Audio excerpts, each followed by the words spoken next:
إن الله وملائكته يصلون على النبي يا أيها الذين آمنوا يا أيها الذين آمنوا لا يا أيها الذين اسلموا يا أيها الذين آمنوا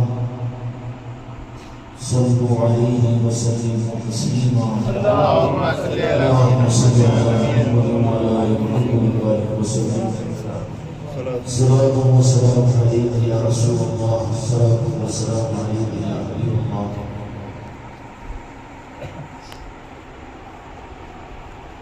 محترم سامعین اور حاضرین مجلس،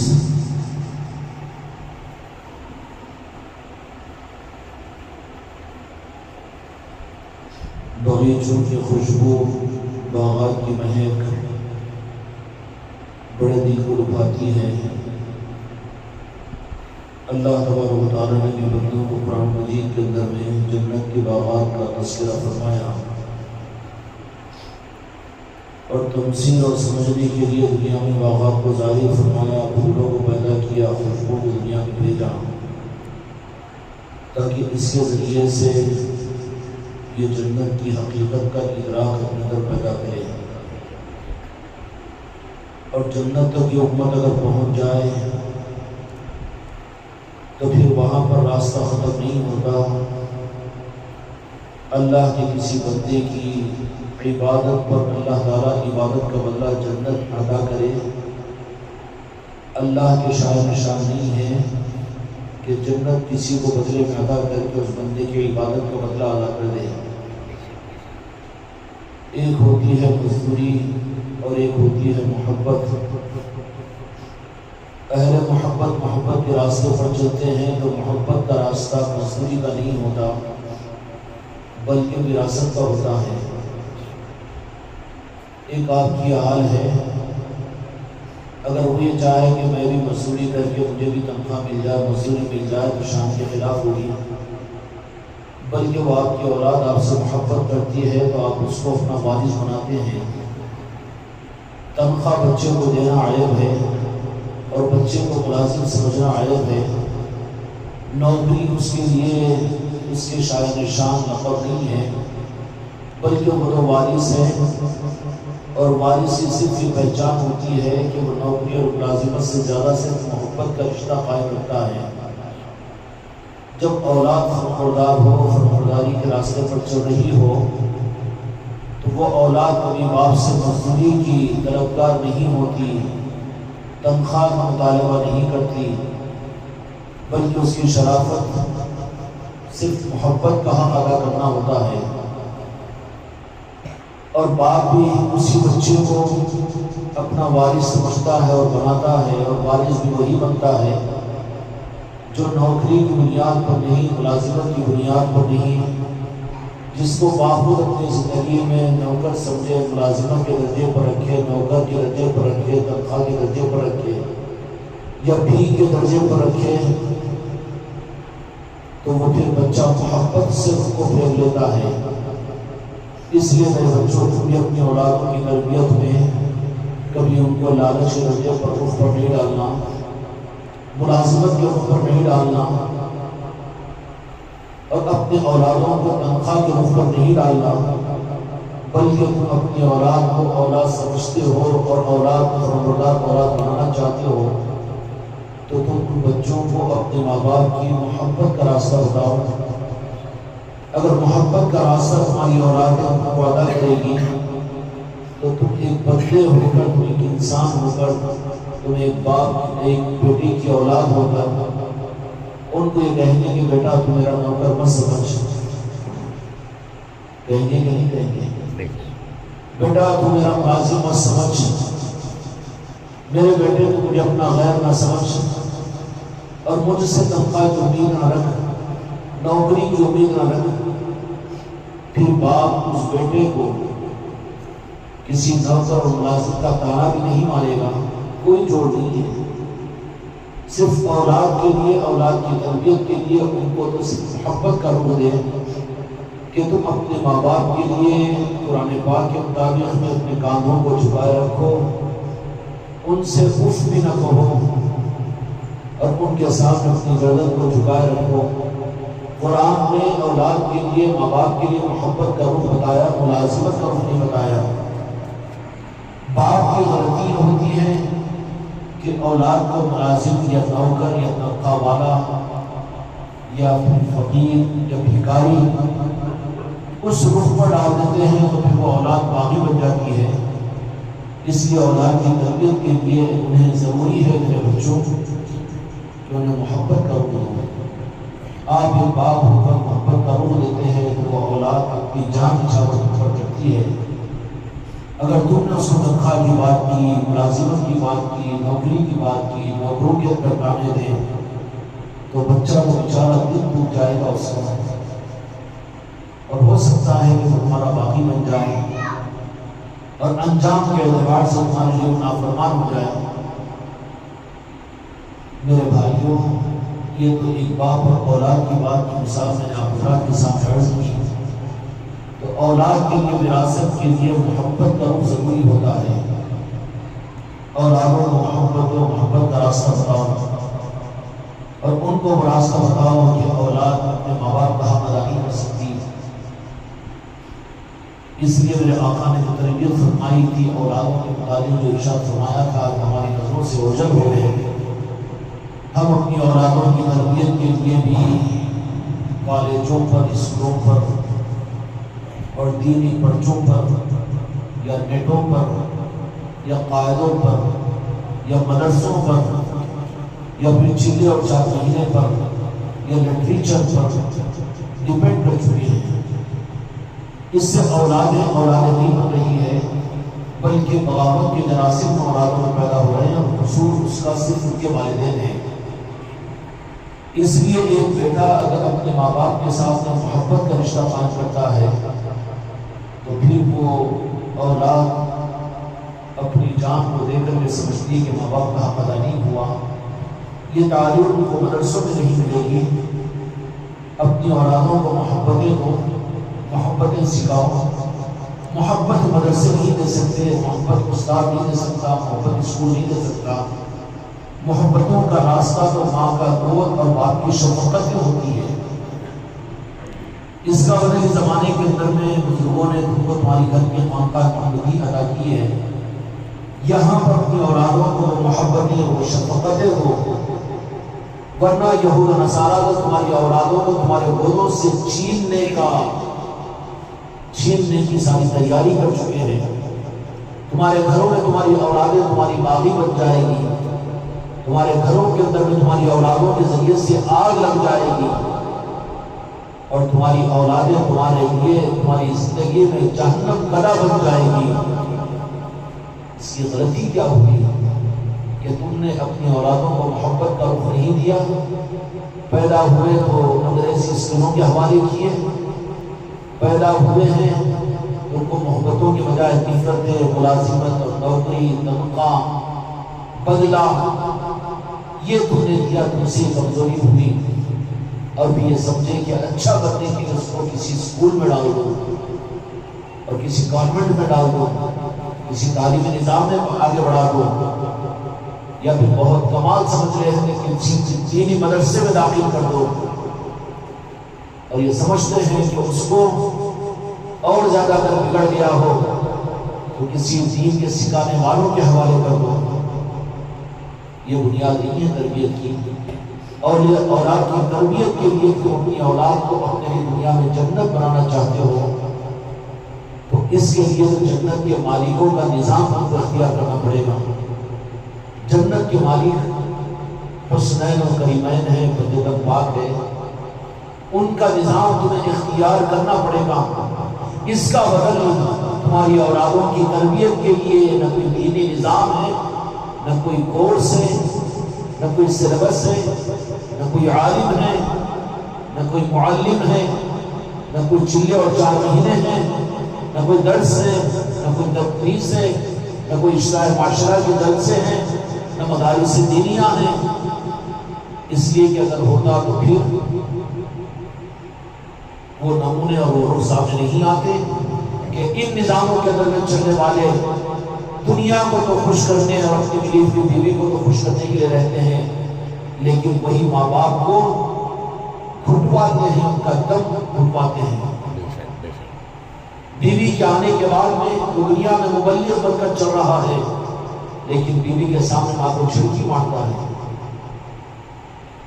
بہت بڑے علامہ بنے ہوئے دنیا کو درس دے رہے ہیں، دنیا کی تبلیغ کر رہے ہیں، لیکن باپ کو چھڑکا دیتا ہے اور وہ ماں باپ کا دل ٹوٹ جاتا ہے، عرش تھرا جاتا ہے۔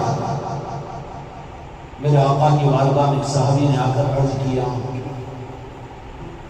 کیا رسول اللہ صلی اللہ علیہ وسلم، میرے باپ سے مجھے شکایت ہے کہ میرا باپ میرا حق ادا نہیں کرتا، اور یہ ہوتا ہے اور یہ ہوتا ہے، یہ ہوتا ہے۔ دو جہاں کے مالک نے فرمایا کہ اپنے باپ کو ساتھ سے لے کر آؤ۔ جب لے کر آئے تو بھی باپ کے سامنے دو جہاں کے مالک نے بیٹے کو یہ بات کہی کہ اے باپ، جس کا مفہوم یہ ہے کہ قصور تیرا ہے کہ میں نے جو مدرسہ تیرے ماں کی گود میں عطا کیا تھا، تیرے گھر میں عطا کیا تھا، میں اپنے مفہوم میں عرض کر رہا ہوں، تم اپنی اولادوں کی تربیت سے غافل مت ہو، ان کو تم اپنے کاروبار کا ملازم اور نوکر مت سمجھو، تم ان کو غلام اور تنخواہ والا مت سمجھو، ان کی ذہنیت کو شروع کی طرف میں آنے مت دو، ورنہ تمہاری اولاد تمہارے باقی لگ جائے گی۔ وقت آئے گا تو پھر کہیں گے تمہارے علاج کے لیے اور ہمارے پاس پیسے نہیں ہیں، پھر تم کو گھٹنا پڑے گا اور تم کو اپنی زندگی کے اندر میں اس بات کے دل پر کیا گزرتی ہے جب اولاد جس اولاد کو اپنا خون کا پسینہ بنا کر پالتا ہے، لیکن وہ اولاد اس کی امیدوں پر جب پانی پھیرتی ہوئی نظر آتی ہے تو اس بات کے دل سے پوچھو کہ کیا گزرتی ہے۔ لیکن قصور کس کا تھا؟ قصور تربیت کے صحیح نظاموں کا نہیں تھا۔ بے فکر ہو گئے تھے کہ دنیا کی تعلیم حاصل ہو جا رہی ہے تو قابل بن جائے گا، اور یہ عالم بن جائے گا، یہ حافظ بن جائے گا تو پھر قابل بن جائے گا، اور یہ ہو جائے گا، بگڑ جائے گا تو پھر دین کے راستے میں بھیجنے کے سدھر جائے گا۔ سدھار کے راستے کو نہیں ہے، سدھار کا راستہ تو جہاں کے مالک نے ہر ایک مسلمان کو اس کے اپنے گھر کو رکھا ہے۔ اولاد کے لیے تو اس کی خانقاہ اس کا گھر ہے، ماں کا گود ہے، وہاں سے صحیح تربیت کرو۔ والد کو نے بلایا اور بلا کر اس بیٹے کو کہا کہ کیا شکایت ہے؟ اس بیٹے نے یہ کہا کہ میرا یہ حق ادا نہیں کرتے، یہ حق ادا نہیں کرتے۔ اس کے بعد پھر باپ سے پوچھا کہ کیا بات ہے؟ اس باپ نے بھی اپنی بات کو سنایا تو دو جہاں کے مالک میرے آقا حضرت محمد مصطفیٰ صلی اللہ علیہ وسلم نے بیٹے کی تعریف نہیں کی کہ بیٹا تمہارا ہے، مرید میرا ہے، یا طالب علم میرا ہے اور تمہارا بیٹا ہوگا، نہیں، بلکہ میرے آقا نے فرمایا کہ اے بیٹے اچھی طرح سے سمجھ لینا کہ تو بھی، تیرا باپ، تو بھی، تیری جان بھی، تیرا مال بھی، اور جو کچھ تیرے پاس میں وہ تیرے باپ کا ہے، وہ چاہے تجھے رکھے کہ تجھے بیچ دے، ملکیت باپ کی ہے۔ یہ تربیت کس مدرسے میں ملے گی؟ یہ تربیت کس جماعت میں ملے گی؟ یہ تربیت کس کتابچے میں ملے گی؟ یہ تربیت کس استاد کے پاس ملے گی؟ حق کے نظاموں کو چھوڑ کر آج دنیا میں پریشان ہے، اس لیے اپنی اولادوں کی تربیت کو یہ ضروری ہے کہ تم محبتیں دو، شفقتیں دو، ان کی تربیت محبتوں کے ماحول میں کرو۔ پورا انتظام دنیا کے اندر میں اسلام کے دشمنوں نے کر دیا کہ تمہاری اولادوں کو تمہارے گودوں سے کھینچنے کی تیاری، نفرت پیدا کرنے کی تیاری، اور اس کا رزلٹ بھی آج اندھے اور جاہل نہیں ہو، تم لوگ دنیا کو مجھ سے زیادہ جانتے ہو۔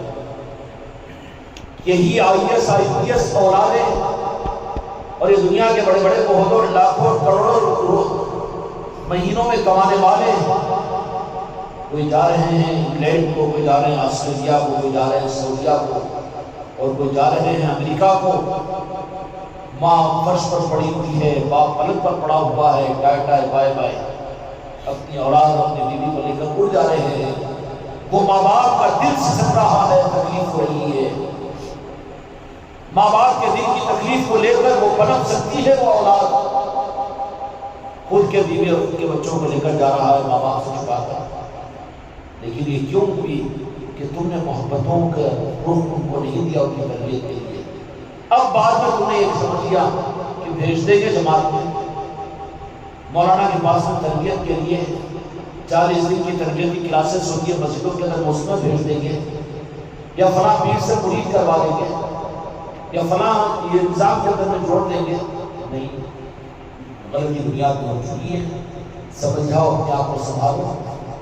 دنیا کے باکمال اولیاء کی تربیتیں سب سے پہلے ان کے ماں کے گودوں میں، ان کے باپ کی شفقت اور محبتوں میں ہوئی تھی۔ آج تمہارے گھر اس ماحول سے خالی ہو چکے ہیں، تم کو اپنے گھرانوں میں اولیاء کی محبت کے پیغام کے لیے مجالسیں کرنے کا موقع نہیں ہے۔ بڑی بڑی حماقتیں کرتے ہیں کہ ہم بھی تو اصلاح کے نظام چلا رہے ہیں، اور بڑے بڑی حماقتیں کرتے ہیں، تم کو وہ برکت اور نورانیت کا ماحول اپنے گھر میں دینے کو تیار نہیں۔ تمہارے گھروں میں دنیا کے تذکرے ٹیلی اور ٹیلی ویژنیں چلتی ہے، اور واٹس ایپ اور انٹرنیٹ تمہارے اولادوں کے ہاتھوں میں رہ کر فونوں پر دیکھتے ہیں۔ آگ لگانے کے تو اتنے نظاموں کی سہولت تم نے تمہاری اولادوں کو دیا، لیکن آپ کو اٹھانے کا نظام تم نے کچھ ان کو نہیں دیا۔ اس کا بدل تھا یہ خانقاہ محمدی کہ ہر ایک اپنے گھر کے دروازوں کو اولیاء کے رضوانوں کی محفلوں کے لیے کھول دے، آگ چاہے کتنی کو نہ ہو، کوئی گھبرانے کی بات نہیں۔ اگر ایک فائر انجن آ جائے گا، لگے ہوئے 1000 گھروں کی آگ کو بجھانے کے لیے کافی ہو جائے گا۔ فائر انجن کی صورت کے اندر اولیاء کے تذکرے ہے، اولیاء کا نظام ہے، غوث و اعلیٰ کا نظام ہے، اور یہ فائر انجن کا نظام بجھاڑ کے مالک میرے آقا محمد رسول اللہ صلی اللہ علیہ وسلم نے قیامت تک کے لیے امت کے دین میں تربیت کے نظاموں میں لگنے والی آگ، بدعقیدوں کی آگ کو بجھانے کے لیے آل علی اور اولاد علی کا نظام دیا ہے۔ کیا دیا ہے؟ آل علی اور اولاد علی کا نظام دیا ہے۔ اب فائر انجن کی مثال میں نے دی، اسی پر سے سمجھ لو کہ پوری رعایا سوتی رہے گی، لیکن فائر انجن پر جس کی ڈیوٹی ہوگی سب سو رہے، میں بھی سونا نہیں ہوگا، وہ تو آن ڈیوٹی رہے گا۔ رات میں 2:35 کو آپ فون کرو تو اس کی ذمہ داری ہے کہ وہ 5 منٹ میں آپ کے پاس سے پہنچے، اور درمیان میں آنے کے لیے اپنی راہ سے نکل جائے، درمیان میں کوئی اگر اس کو رکانے کی کوشش کرے، 7 جانوں کو لے لے تو حکومت کوئی اس کے اوپر مقدمہ عائد نہیں کرے گی، اس لیے کہ ذمہ داری الگ ہوگی فائر انجن کی۔ فائر انجن 108 بھی اپنی جگہ خدمت میں ہوگی، 100 بھی اپنی خدمت پر ضرور ہوگا، لیکن فائر انجن اس کے لیے خاص نظام ہوتا ہے کہ وہ کبھی سوتی نہیں ہے، وہ نظام کبھی سوتا نہیں ہے، بلکہ زندوں کو رکھا جاتا ہے وہاں پر لیو کا الاٹمنٹ، جب تک سب لیو اس کا بدل نہیں ہوتا ان کو لیو نہیں دی جاتی۔ رات کے اندھیرے میں، دن کے اجالے میں آن ڈیوٹی وہ رہنا پڑتا ہے ان کو۔ یہ ممکن ہے کہ پولیس والے کہتے کہ آنے میں دیر ہوئی، ذرا ایسا تھا اور ویسا تھا، لیکن فائر اسٹیشن والی کی کسی عذر کو حکومت برداشت نہیں کرتی، فوراً اس کو سسپینڈ کر دیا جائے گا، فوراً اس کو کہا جائے گا کہ یہ اہل نہیں ہے۔ امت میں بدعقیدے کی اور امت میں غیر تربیت کی آگ لگے گی، اس لیے کہ سنبھالنے والے انبیاء اکرام علیہ السلام کی نبوت کا سلسلہ ختم ہو گیا۔ امت میں اب بدعقیدگی کی آگ جلانے کی کونے کونوں سے ان کا لاوا پھوٹے گا۔ یہود و نصارہ میری امت کو پھر سے آگ لگا کر آگ میں جھلسانے کی کوشش کریں گے، لیکن قربان جائے اللہ کے مالک محمد رسول اللہ کے، اور قربان جائے مصطفیٰ کے رب و خالق و مالک کے، رب العالمین کے، وحدہ لا شریک لہ کے، عرض و سما کے خالق کے، لا الہ الا اللہ، اللہ کی ذات کے، کہ اس نے یہ انتظام بھی کر دیا ہے، چاہے یہود و نصارہ، چاہے مشرک اور کافر کتنی ہی آگ لگائے امت کے لیے، لیکن خدا کی قسم اس امت کی آگ کو بجھانے کا انتظام میرے مصطفیٰ نے مستقل کر رکھ دیا ہے۔ گھبرانے کی ضرورت نہیں ہے، وہ تم کو اس زمانے کے اندر میں آگ کے بجھانے کا نظام تمہارے لیے آپریٹ رہے گا۔ وہ سوئیں گے نہیں اور وہ غفلت نہیں برتیں گے، اپنی جان پر کھیل کر تم سے آگ کو تمہاری بجھائیں گے۔ میرے بھائیوں، آگ کے بجھانے کی خدمت نہ مدارس سے ہوگی، نہ مکاتب سے ہوگی، نہ مسجدوں سے ہوگی۔ اس بدعقیدگی کی آگ کو امت کو جھلسا دینے والی اور آگ کی بجھانے کی خدمت 108 آپ بیمار ہو جائے، ایکسیڈنٹ ہو جائے تو دواخانے کو لے جانے کا نظام ہے، اس کو فائر ایمرجنسی معاشرت نہیں ہوگی۔ 100 اگر کوئی حادثہ ہو جائے تو پولیس ہماری مدد کے لیے آ جائے گی، اس کو نہیں کہہ سکتے فائر اسٹیشن، فائر انجن کا ایک نظام الگ ہے جو متعینہ ہے، اتنا نظروں میں نہیں آتا، لیکن جب ضرورت پڑتی ہے تو وہ کام وہ فائر انجن کرتا ہے، نہ 108 کرے گی نہ 100 کرے گا نہیں کرے گا، اس کی ضرورت کوئی اور پورا نہیں کر سکتا ہے۔ کون ہے دل گردے والا کہ اپنی جان پر کھیل کر آگ کو بجھائے؟ وہ تو صرف آل علی اور اولاد علی کا حق ہے جو رب العالمین اور میرے مصطفیٰ نے عطا فرمایا کہ خود جہنم سے کھیل کر اور خود اپنی چتا کو آگ لگا کر اور خود اپنی خواہشات کو بٹھا کر ان کو جنت کا شوق نہیں ہوتا، جہنم کا خوف نہیں ہوتا، بلکہ وہ ان کو متعین کیا جاتا ہے کہ تمہارا نظام ہم نے تم کو اس لیے منتخب کیا ہے کہ میرے محبوب کی امت کو جو آگ لگے گی اس آگ سے اپنی جان سے کھیل کر تمہیں آگ بجھانا پڑے گا۔ یہ تو خصوصیت صرف آل علی اور اولاد علی کے اولیاء کی ہے، کتنے بدنصیب ہے وہ انسان، اس شہر کے قابل لوگ کتنے بدتمیز ہے کہ جو 100 کو تو یاد رکھے، 108 کی خدمات کو یاد رکھے، ریمس ہاسپٹل کمس ہاسپٹل کو تو یاد رکھے، اور ڈاکٹر کو کڈنی اور ہارٹ کے اسپیشلسٹ کو کارڈیالوجسٹ کو تو یاد رکھے اور سب کو تو پہچانے، لیکن سب کچھ ہونے کے باوجود اگر تمہارے گھروں میں تمہارے شہر میں آگ لگ جائے، ضروری نہیں ہوتا کہ فائر انجن ہمیشہ آپ کی نظروں کے سامنے آئے، وہ کوئی ٹیکسی بس نہیں ہے، وہ کوئی ٹرین اور بس نہیں ہے، وہ کوئی 108 نہیں ہے، 100 نہیں ہے کہ جو تمہاری نظروں میں رہے، جب کام پڑے گا اس وقت میں سیکنڈوں میں تمہارے لیے اپنی جان پر کھیل کر وہ میدان میں آئیں گے اور آپ کو جا کر کوئی تم سے بدلہ بھی نہیں لیں گے، چلے جائیں گے۔ یہ کون ہوتے ہیں؟ یہ آل علی اور اولاد علی اور اولیاء ہوتے ہیں کہ جن کے ذمہ اللہ نے یہ کام کیا۔ آل رسول ہوتے ہیں، یزیدیت کی بدعقیدگی کی آگ اسلام پر لگ رہی تھی، خلافت ملوکیت میں بدل چکی تھی، بادشاہت میں تبدیل ہو کر ظلم اپنے عروج پر پہنچا تھا، جس کی لاٹھی اس کی بحث ہو رہی تھی، تو اس وقت میں میرے سرکار مولا حسین علیہ السلام کو اللہ کے مالک نے فرمایا کہ مولا حسین میرے نواز سے اب نکلو مدینہ منورہ کو چھوڑ کر، لوگ جا رہے ہیں کعبے کی طرف میں حج کے لیے، 3 ذی الحجہ کو لوگ پہنچ رہے ہیں کعبے کی طرف میں، اور امام حسین کعبے کو چھوڑ کر آ رہے ہیں کربلا کی طرف میں۔ کیوں تم درس نہیں دیتے، تفسیر کیوں نہیں پڑھتے، اور کیوں اچھے بیانات نہیں سناتے، کیوں علماء اور مفتیوں سے استفادہ نہیں کرتے؟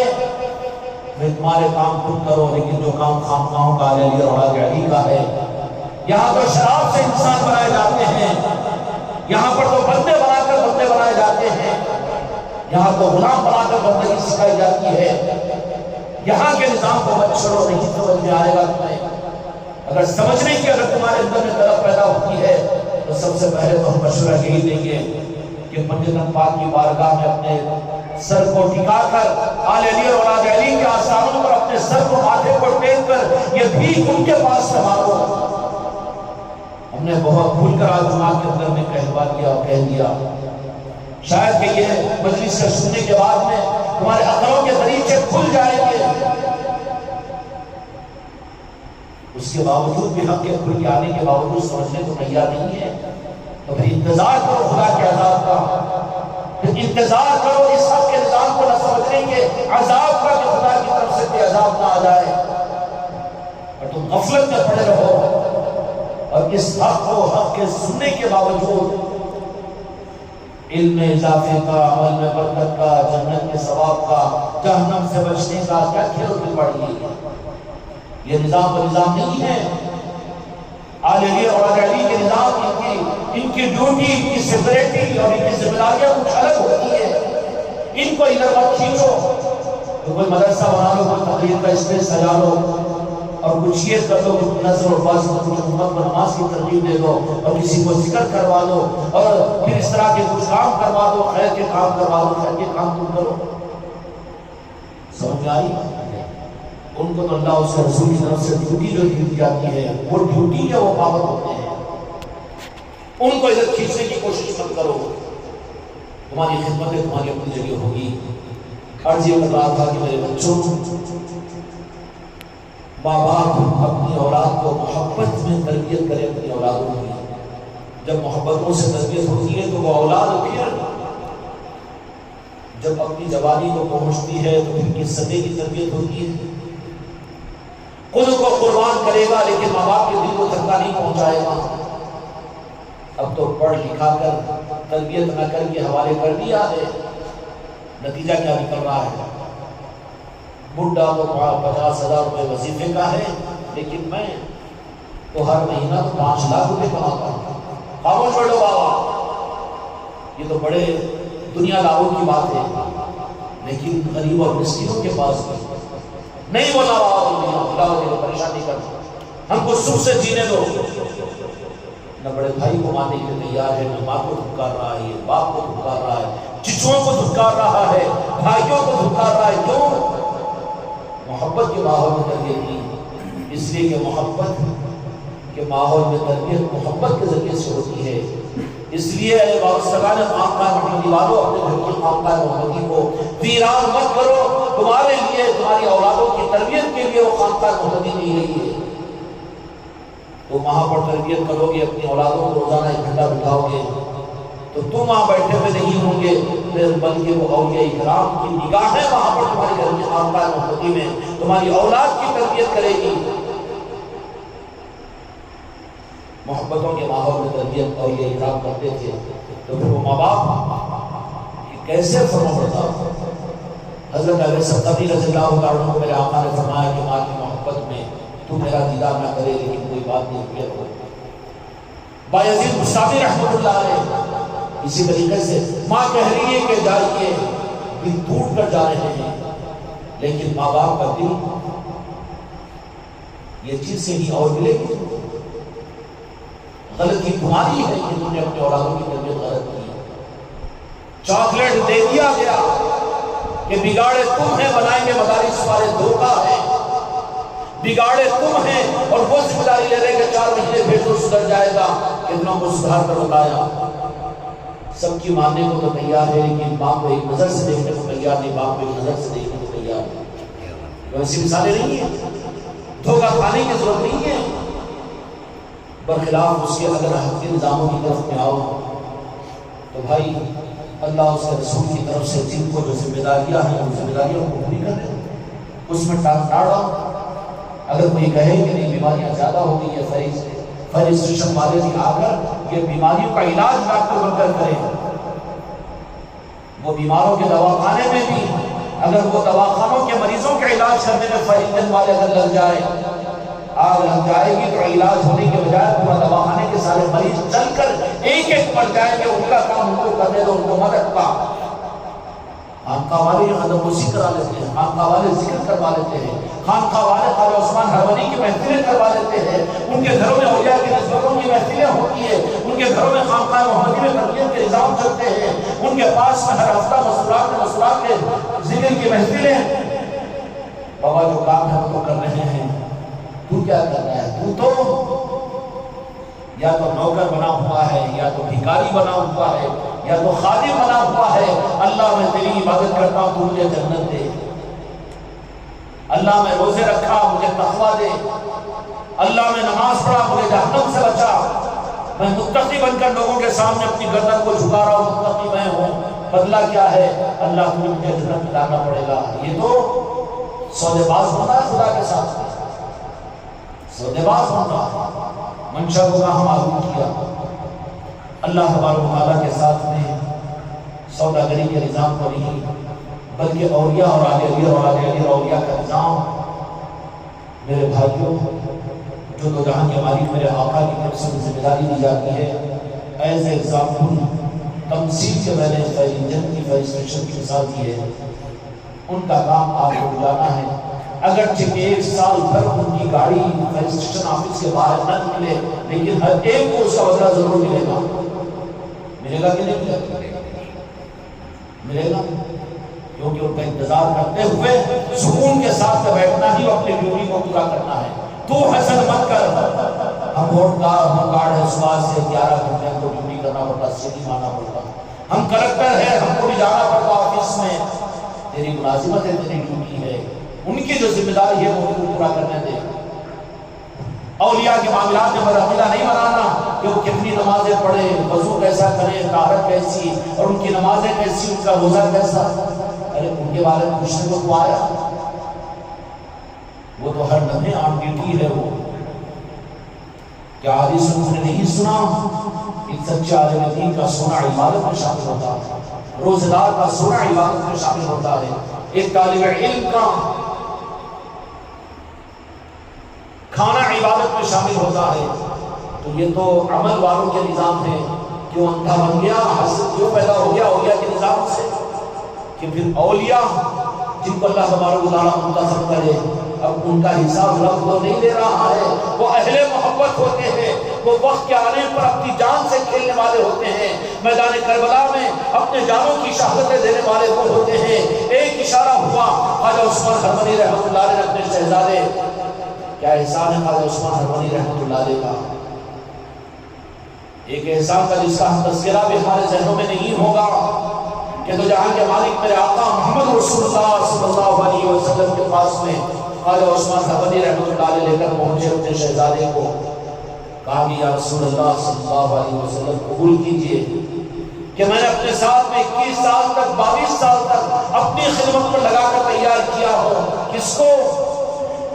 سلطان الہند خواجہ خاقان ہند الولی عطا رسول حضرت سیدنا خواجہ معین الدین چشتی اجمیری رحمۃ اللہ کو۔ اچھا خدمت لیے؟ نہیں، خدمت کی بات نہیں ہے، بلکہ وہ منش مصطفیٰ کو پورا کرنے کے لیے اپنی صحبت رکھا ہے۔ وہ نہیں سمجھ سکتا کہ پیر کو اپنی خدمت دے رہا ہے، اس کو خدمت کی ضرورت کیا ہے۔ نحن اولیاؤکم فی الحیات الدنیا وفی الآخرہ تتنزل علیہم الملائکۃ الا تخافوا ولا تحزنوا۔ جو حقیقت میں اللہ کے دوست ہوتے ہیں اولیاء، ان کو کسی بندے کی خدمت کی ضرورت نہیں ہوتی، بلکہ فرشتے ان کی خدمت کے لیے موجود رہتے ہیں۔ سمجھ میں آ رہی بات؟ ذرا گہری بات ہے۔ آج تو مرید اس دھوکے میں پڑ جاتا ہے کہ میں حضرت کے پیرا زیادہ دباؤں اور حضرت کو زیادہ خدمت کروں، حضرت خدمت کے محتاج ہو گئے۔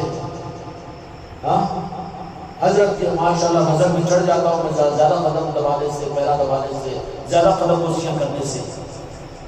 ان کو ضرورت نہیں ہوتی، وہ بے نیاز ہوتے ہیں۔ اس لیے ان اولیاء کی تعلیم دیکھ لیجئے کہ تن تنہا جنگلوں کے اندر میں اکیلے رہے ہیں، رہے کہ نہیں رہے؟ سرکار عالم شاہ ولی دین کی منقبت آپ لوگوں نے سنی کہ جس وقت میں آئے تھے 17-18 سال کی عمر تھی، اکیلے تنہا آئے تھے، مرد قلندر غوث العظم کے حکم پر تشریف لائے تھے، خواجہ خواجگار نے بھیجا تھا، خادموں کو لائے تھے، مریدوں کو لائے تھے ساتھ۔ آج تو مرید دھوکا کھا لیتا ہے، خلیفہ دھوکا کھا لیتا ہے کہ حضرت کی ہم خدمت کر رہے ہیں۔ جو حقیقت میں جو ہوگا وہ کسی کی خدمت کا محتاج نہیں ہوگا، وہ اپنی بیوی سے بے نیاز ہوگا، اپنی اولاد سے بے نیاز ہوگا، وہ دنیا کے کسی اور نسبت کا محتاج نہیں ہوگا، اس لیے کہ رب ان کو اپنا بنا لیتا ہے تو وہ کسی سے امید کو ختم کر لیتا ہے۔ وہ اب بیوی یہ سمجھے، بچے یہ سمجھے، مرید یہ سمجھے، خلیفہ یہ سمجھے کہ ہماری خدمت کی وجہ سے دھوکا ہے تیرا، ان کو خدمت کی ضرورت نہیں ہوتی۔ یہ خدمت لیتے کیوں ہیں؟ سرکار سلطان رحیم، اب کہنا اچھا نہیں لگتا، خواجہ عثمان ہرمنی بھی پسند نہیں کرتے کہ سلطان رحیم نے آپ کی خدمت کے لیے اب تو ایک آدھ دن یا ایک آدھ گھنٹہ اسی کی وجہ سمجھتا ہے کہ میں مرید ہوں تو میرے کو خلافت مل جانا، خواجہ عثمان حرونی کی خدمت 22 سال تک، اور کیا دل کیسی خدمت خواجہ عثمان حرونی رحمۃ اللہ علیہ کی۔ اے چشتیوں، تمہارے لیے نمونہ اور نظام نہیں ہے، اور پیروں کے بیانات نہیں ہیں، اور دوسری کتابیں نہیں ہیں۔ تم چشتی سلسلہ کے اگر خاندان والے ہو تو تم دیکھو اپنے آقاؤں اور اپنے پیران کامل کی زندگیوں کو کہ ان کے پاس میں کیا رنگ ملا، تو وہی رنگ تم پر چڑھے گا، ورنہ تیتر بیتر ہو جاؤ گے، چکرے ہو جاؤ گے، پہچان ختم ہو جائے گی تمہاری۔ خواجہ عثمان حرونی رحمۃ اللہ علیہ نے 20-22 سال تک اپنے سامنے سنا تھا۔ خواجہ عثمان حرونی کیا نہیں جانتے؟ نہیں جانتے وہ پیر کامل کہاں ہے کہ جس کو بھیجا جائے وہ نہ پہچانے؟ سلطان خواجہ خاقان خواجہ غریب نواز رحمۃ اللہ جب سنجر سے نکل کر پنچکی کو بھی بھیج دیا اور نکل گئے، اور نکلنے کے بعد میں ابو خراسان بنگلہ کی طرف میں آپ سفر کرتے رہے، اور وہ دل کے اندر میں جو ابراہیم فردوسی رحمۃ اللہ علیہ نے جو بیج ڈال دیا تھا عشق مصطفیٰ کا، اب وہ چین کے ساتھ رہنے نہیں دے رہا ہے۔ مرید کو کہنا پڑے کہ مجلس سے آؤ، اور یہ ظالم یہ کہے وہ مرید کہاں ہے جو یہ کہے کہ مجھے میسج نہیں پہنچا؟ کیا نظام کو سمجھایا تو ظالم کیوں زندگی کو برباد کر رہا تھا؟ کھا کے نکل یہاں سے، نکل جا، قرض کے لیے اس نظام میں چل رہا ہے، چلنے کی یہاں کیا ضرورت ہے؟ حق کے نظام میں قرض کہاں چلے گی؟ ابھی ہے بھی تو بنا رہا ہے، فرصت نہیں ملی، ذرا دیر سے آتا ہوں، ذرا وہ ہو گیا، میرا دل جب چاہے گا تو میں آؤں گا، نہیں تو ہیلا بنا دوں گا۔ کھیلو کھلواڑا اس نظام کے ساتھ چلتے رہو، نبھائے جاؤ گے، لیکن منزل کوئی منزل نہیں ملے گی۔ کہیں خطرہ ہے کہ قیامت کے میدان میں ذلیل اور رسوا ہونا نہ پڑے کہ وہاں پر اس امید کے ساتھ میں جائے کہ پیر کی چادر تو چادر ہی نظر نہیں آئے گی۔ کیوں کہ وہ تیرے لیے تھوڑی رہیں گے، وہ تو اپنے نظام میں رہیں گے، دھوکہ ہو جائے گا۔ وہاں کہاں تیری نسبت کام آئی گی؟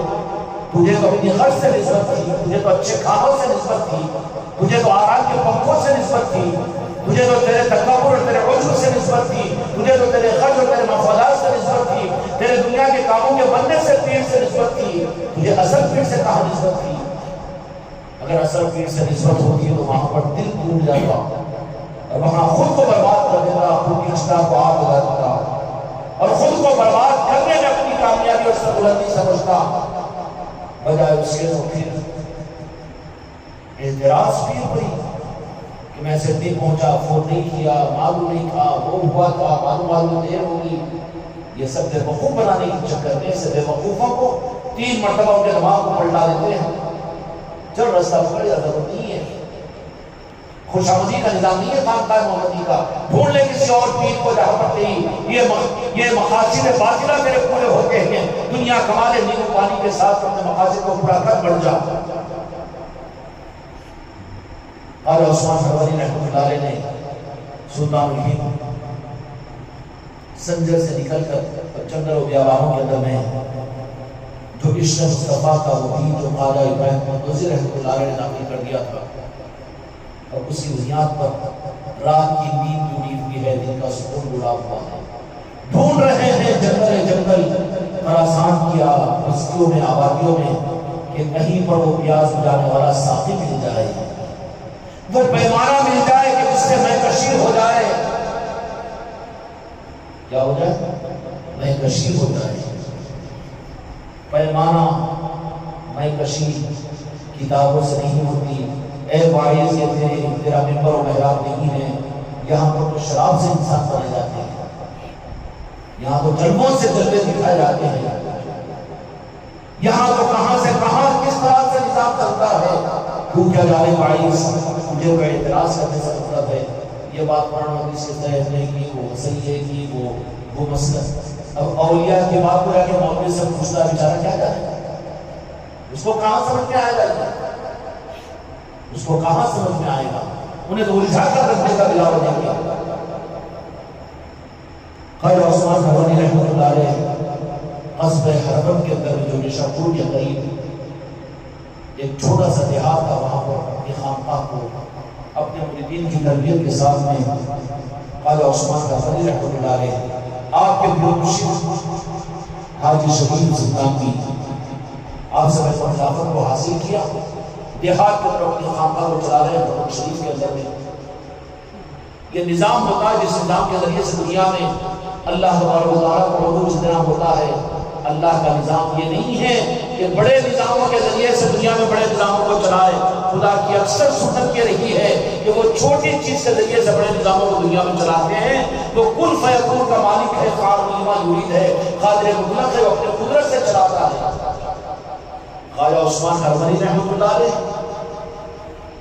حاجی شریف سلطانوی رحمۃ اللہ علیہ کے مرید خلیفہ خاص، کہا کہ بیٹا تم جاؤ ہرمن کے اندر میں وہاں پر جا کر ہمارے نام کا چراغ چلانا، اور حاجی شریف سلطانوی رحمۃ اللہ علیہ کے پیر مودود چشتی رحمۃ اللہ علیہ، تم اپنے آباء و اجداد سے بھی کو یاد رکھو، تم کو تمہاری خونی رشتوں میں تمہارے پردادا کا نام نہیں معلوم ہوگا، لیکن جو چشتیہ نسبتیں تم کو نصیب کی گئی ہے تمہارے ہاتھوں کے شجرے یہ بتا دیں گے کہ پردادا نہیں بلکہ پنجتن پاک کو جہاں کے مالک تک کے تمہارے آباء و اجداد کون ہیں۔ کتنے خوش نصیب ہیں جو خونی رشتوں کے اوپر نخرے کرتے ہیں کہ ہمارے باپ دادا ایسے، ہمارے باپ دادا ایسے، لیکن وہ جو اپنی نسبتوں کو سنبھال کر رکھے اور شجرے کے سامنے وابستہ رہے، شجرے کی تلاوت کرنے کا موقع ان کو ہر 15 دن میں 8 دن میں ملتا رہے، عظمتوں کے ساتھ نظام میں جڑے ہوئے رہے، پھر ان کی عظمتوں کا عالم کیا ہوگا کہ یہاں سے جو سلسلہ شروع ہوگا تو کون تمہارے دادا، تمہارے باپ، تمہارے دادا، باپ دادا، تم بتا سکتے ہو تمہارے باپ دادا پردادا کون تھے؟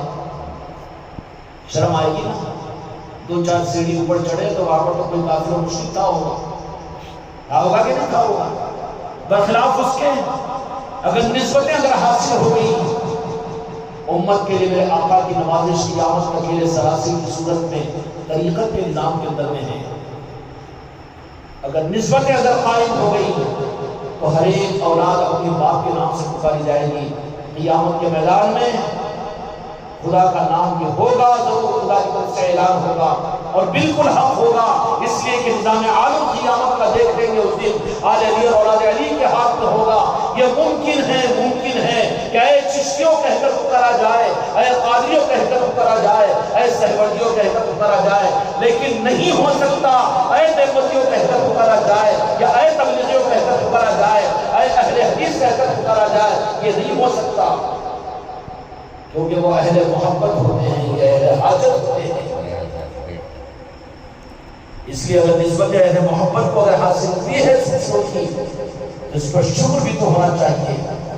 اپنے خون کے رشتوں کو بچانے کے لیے، ثابت کرنے کے لیے کتنی تمہارے اندر فکر ہوتی ہے کہ نہیں ہوتی؟ ہمارے خاندان کی باتیں بھی، ہم جاگیردار ہیں، ہم نواب زادے ہیں، ہم عثمان علی خان کے خاندان کے ہیں، تیسمار خان کے خاندان کے ہیں، لیکن اس سے زیادہ اے میرے خانقاہ محمدی کے بچوں، تمہاری نظر ہو تو اپنے شجرے پر ہو، تم خواجہ خواجگان کے نام لیوا ہو، تمہارا سلسلہ نسب یہ ہے جو تمہاری قبر میں کام آئے گا، میدان محشر میں کام آئے گا۔ ان کو تو احساس بھی نہیں ہے، وہ شجرے کو لے جا کر رکھ دیا ہے الماری میں، جو وصیت کرنے کا موقع بھی ملتا ہے کہ نہیں کہ مرنے کے بعد میں کفن میں رکھو، کیوں کہ ماحولی ایسا نہیں بنایا، ایسا رکھو تو پھر کہہ دیں کہ وہ مردید ہو کر مر گیا۔ ڈر ہے، خوف ہے، ڈر ہے، خوف ہے کہ شجرا بھی حل کئی کو شجرا گئی سو مصیبت دنیا میں ختم ہوگی تو اچھا ہے نا، بزدل بن کر مرے گا، یہ منافقت کی موت بن کر مرے گا۔ اگر زندگی ہی میں اگر ان سلسلوں کو اپنے لیے عظمت کی چیز نہیں سمجھا، جس کے رومال کو چھپاتا رہا، کبھی بتاتا رہا، اپنے سلسلے کو کبھی چھپاتا رہا، کرائے کا مکان ہے اگر مجلس سے کروں تو کیا بولیں گے، گھر چھوٹا ہے وہاں مسجد سے اگر کروں تو کیسا ہوگا، تو نکل تیری بیوی کو دھکا مار کر نکال، 4-5 آدمیوں کو بلا کر اگر میرا مرید ہے، اگر تو اہل محبت ہے، صحیح سلسلے کا ہے، تو 2-4 آدمیوں کو بلا کر تو کسی مرید کو چھوٹی نہیں ہے کہ وہ اپنے گھر کے اندر میرا اولیاء کے نام کی مجلس سے نہ کروائے۔ جو نہیں کروا رہے وہ اپنے انجام کے ذمہ دار ہے، میری کوئی ذمہ داری نہیں ہے ان پر، وہ اپنا انجام خود سمجھتے ہیں۔ کیا قیامت میں تم کو ساتھ دوں، کیا خبر میں تمہارا ساتھ دوں گا، میں دنیا ہی میں تم مجھ سے دور ہو جاؤ گے، میں تم سے دور ہو جاؤں گا، رخ پھر جائے گا، کام کے پورا جاتے بھیا مجھ سے زیادہ ہم سے نہیں ہوتا نا، گیا رخ پھر گیا، بات ختم ہوگی۔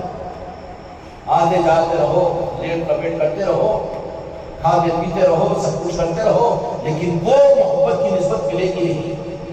جب محبت کی نسبت سلسلے کی صورت میں کسی کو عطا کی جاتی ہے تو پھر اہل محبت جو ہوتے ہیں، میرے آقا جہاں کے مالک محمد رسول اللہ صلی اللہ علیہ وسلم نے فرمایا کہ میری امت میں بھی دو قسم کے لوگ ہوں گے، ایک درود پاک پڑھتے ہیں تو فرشتے میرے پاس نہ پہنچاتے ہیں، وہ حدیث تو مشہور ہے، فضائل درود تبلیغ نصاب کے اندر میں حدیث موجود تھی، لیکن فرمایا کہ اہل محبت اگر مجھ پر درود و سلام پڑھتے ہیں تو میں خود سنتا ہوں۔ یا رسول اللہ، امت میں طبقات ہیں، میرے آقا کے معاملات ایک عام امت کے ہیں، وہ بھی قابل قدر ہے، اس سے انکار نہیں، لیکن کیوں بھکاری ہو تو لقبی بننے کا اگر کوئی آفر سامنے آئے تو کیسا اچھل کر بھاگیں گے، کتنی جوانی آ جائے گی، کتنا گھٹنوں میں قوت آ جائے گی، کتنا بڑا لیٹر ٹکٹ اٹھانے کی چکر میں رہیں گے۔ لیکن اہل محبت اگر میرے آقا کے اگر بن جاؤ تو پھر دو جہاں کے مالک فرماتے ہیں کہ اگر وہ مجھ پر ضرور پڑتا ہے، درمیان میں کوئی حجاب نہیں ہوتا، میں خود ان کے گھروں کو سنتا ہوں، کوئی سلام پڑھتا ہے تو میں خود، اور جو محجوب ہوتے ہیں اہل محبت نہیں ہوتے، اہل سلاسل نہیں ہوتے، اور اہل محبت کے راستے پر نہیں ہوتے، آل رسول کے راستے پر نہیں ہوتے، بدلہ دینے کے لیے فرشتے میرے پاس پہنچاتے ہیں، ان کو 10 نیکیاں مل جاتی ہیں، 10 گناہ معاف ہو جاتے ہیں، 10 درجات بلند، چلو لے کر جاؤ۔ کیوں کہ وہ اہل محبت نہیں بن سکے، بلکہ ان کو ملازم رکھا گیا، ان کو نوکر سمجھا گیا، تنخواہ بتائی گئی، بیٹا تو ڈیوٹی کر دے تو تنخواہ مل جائے گی، بیٹا تو نوکری کر رہا کہ نہیں کر رہا ہے۔ تو بہت بے رخی کی بات ہے، اولاد اس سے بگڑ جاتی ہے، باغی بن جاتے ہیں۔ اس روح سے اپنے رخ کو پھیرو، جو اہل محبت بن جائے گا میرے آقا کا، تو پھر اہل محبت جو بن جاتا ہے تو میرے آقا میرے مصطفیٰ کی نظروں میں وہ رہتا ہے، میرے آقا اس کو اپنی نظروں میں رکھتے ہیں۔ سلطان الہند قاضی خواجہ غریب نواز خراسان وغیرہ کے علاقے میں نکل کر میں یہ عرض کر رہا تھا کہ حاجی شریف زندانی رحمۃ اللہ علیہ نے خواجہ عثمان خرمنی کو خلافت عطا کی، اور سلسلے چشتیہ کی جو شروعات کی ابو اسحاق شامی رحمۃ اللہ علیہ کے ذریعے سے ہوئی، ان کے پیر و مرشد نے جو ایران کا ایک علاقہ ہے چشتیہ، اور ویسے چشتیہ قصبہ افغانستان اور عراق میں بھی ہے، عراق میں جو چشتیہ ہے وہ چشتیہ سلسلے کے اثر مسکن ہے۔ ابو اسحاق شامی رحمۃ اللہ علیہ کو پیر مرشد نے کہا کہ تمہارے لیے ایک بہت بڑی میں خدمت حوالے کرنا چاہتا ہوں کہ تم اپنے سلسلے کا چراغ جا کر قصبہ چشتیہ میں جلانا۔ ابو اسحاق شامی رحمۃ اللہ علیہ نے اپنے پیر و مرشد کی طرف سے اس سکون کو لے کر وطن کو چھوڑا، علاقے کو چھوڑا، اور ہرات کا وہ مقام ایران کے اندر میں چشت ہے، مقام چشت، وہاں پر آ کر اپنی پوری زندگی کو گزار دیا۔ وہاں پر پھر نظام ایسا بنا کہ وہ ہر نظام نہیں ہوتا جہاں مرید ملائے جاتے ہیں، وہ کامل نظام نہیں ہوتا جہاں پر جس پیر کو مریدوں کی تمنا ہو، کسی درجے کے اندر ہوتا ہے، کیونکہ نوازنا مقصود ہوتا ہے، بے اعتنائی اگر کرو تو روا نہیں ہوگی۔ کیوں کہ بعض اوقات بیمار کو ان کی بیماریوں بتا کر ان کو علاج پر ترغیب دینا پڑتا ہے، ورنہ وہ انجام رہتے ہیں، ہلاک ہو جاتے ہیں، یہ بات الگ ہے۔ لیکن کل کا کل نظام کہ دکانداری بنا لو کہ لاؤ مریدوں کو، آنے دو مریدوں کو، مالداروں کو پہلے آنے دو، اور پھر لینے کا نظام ہے، دینے کا نظام نہیں، یہ دکانداریوں کا نظام نہیں۔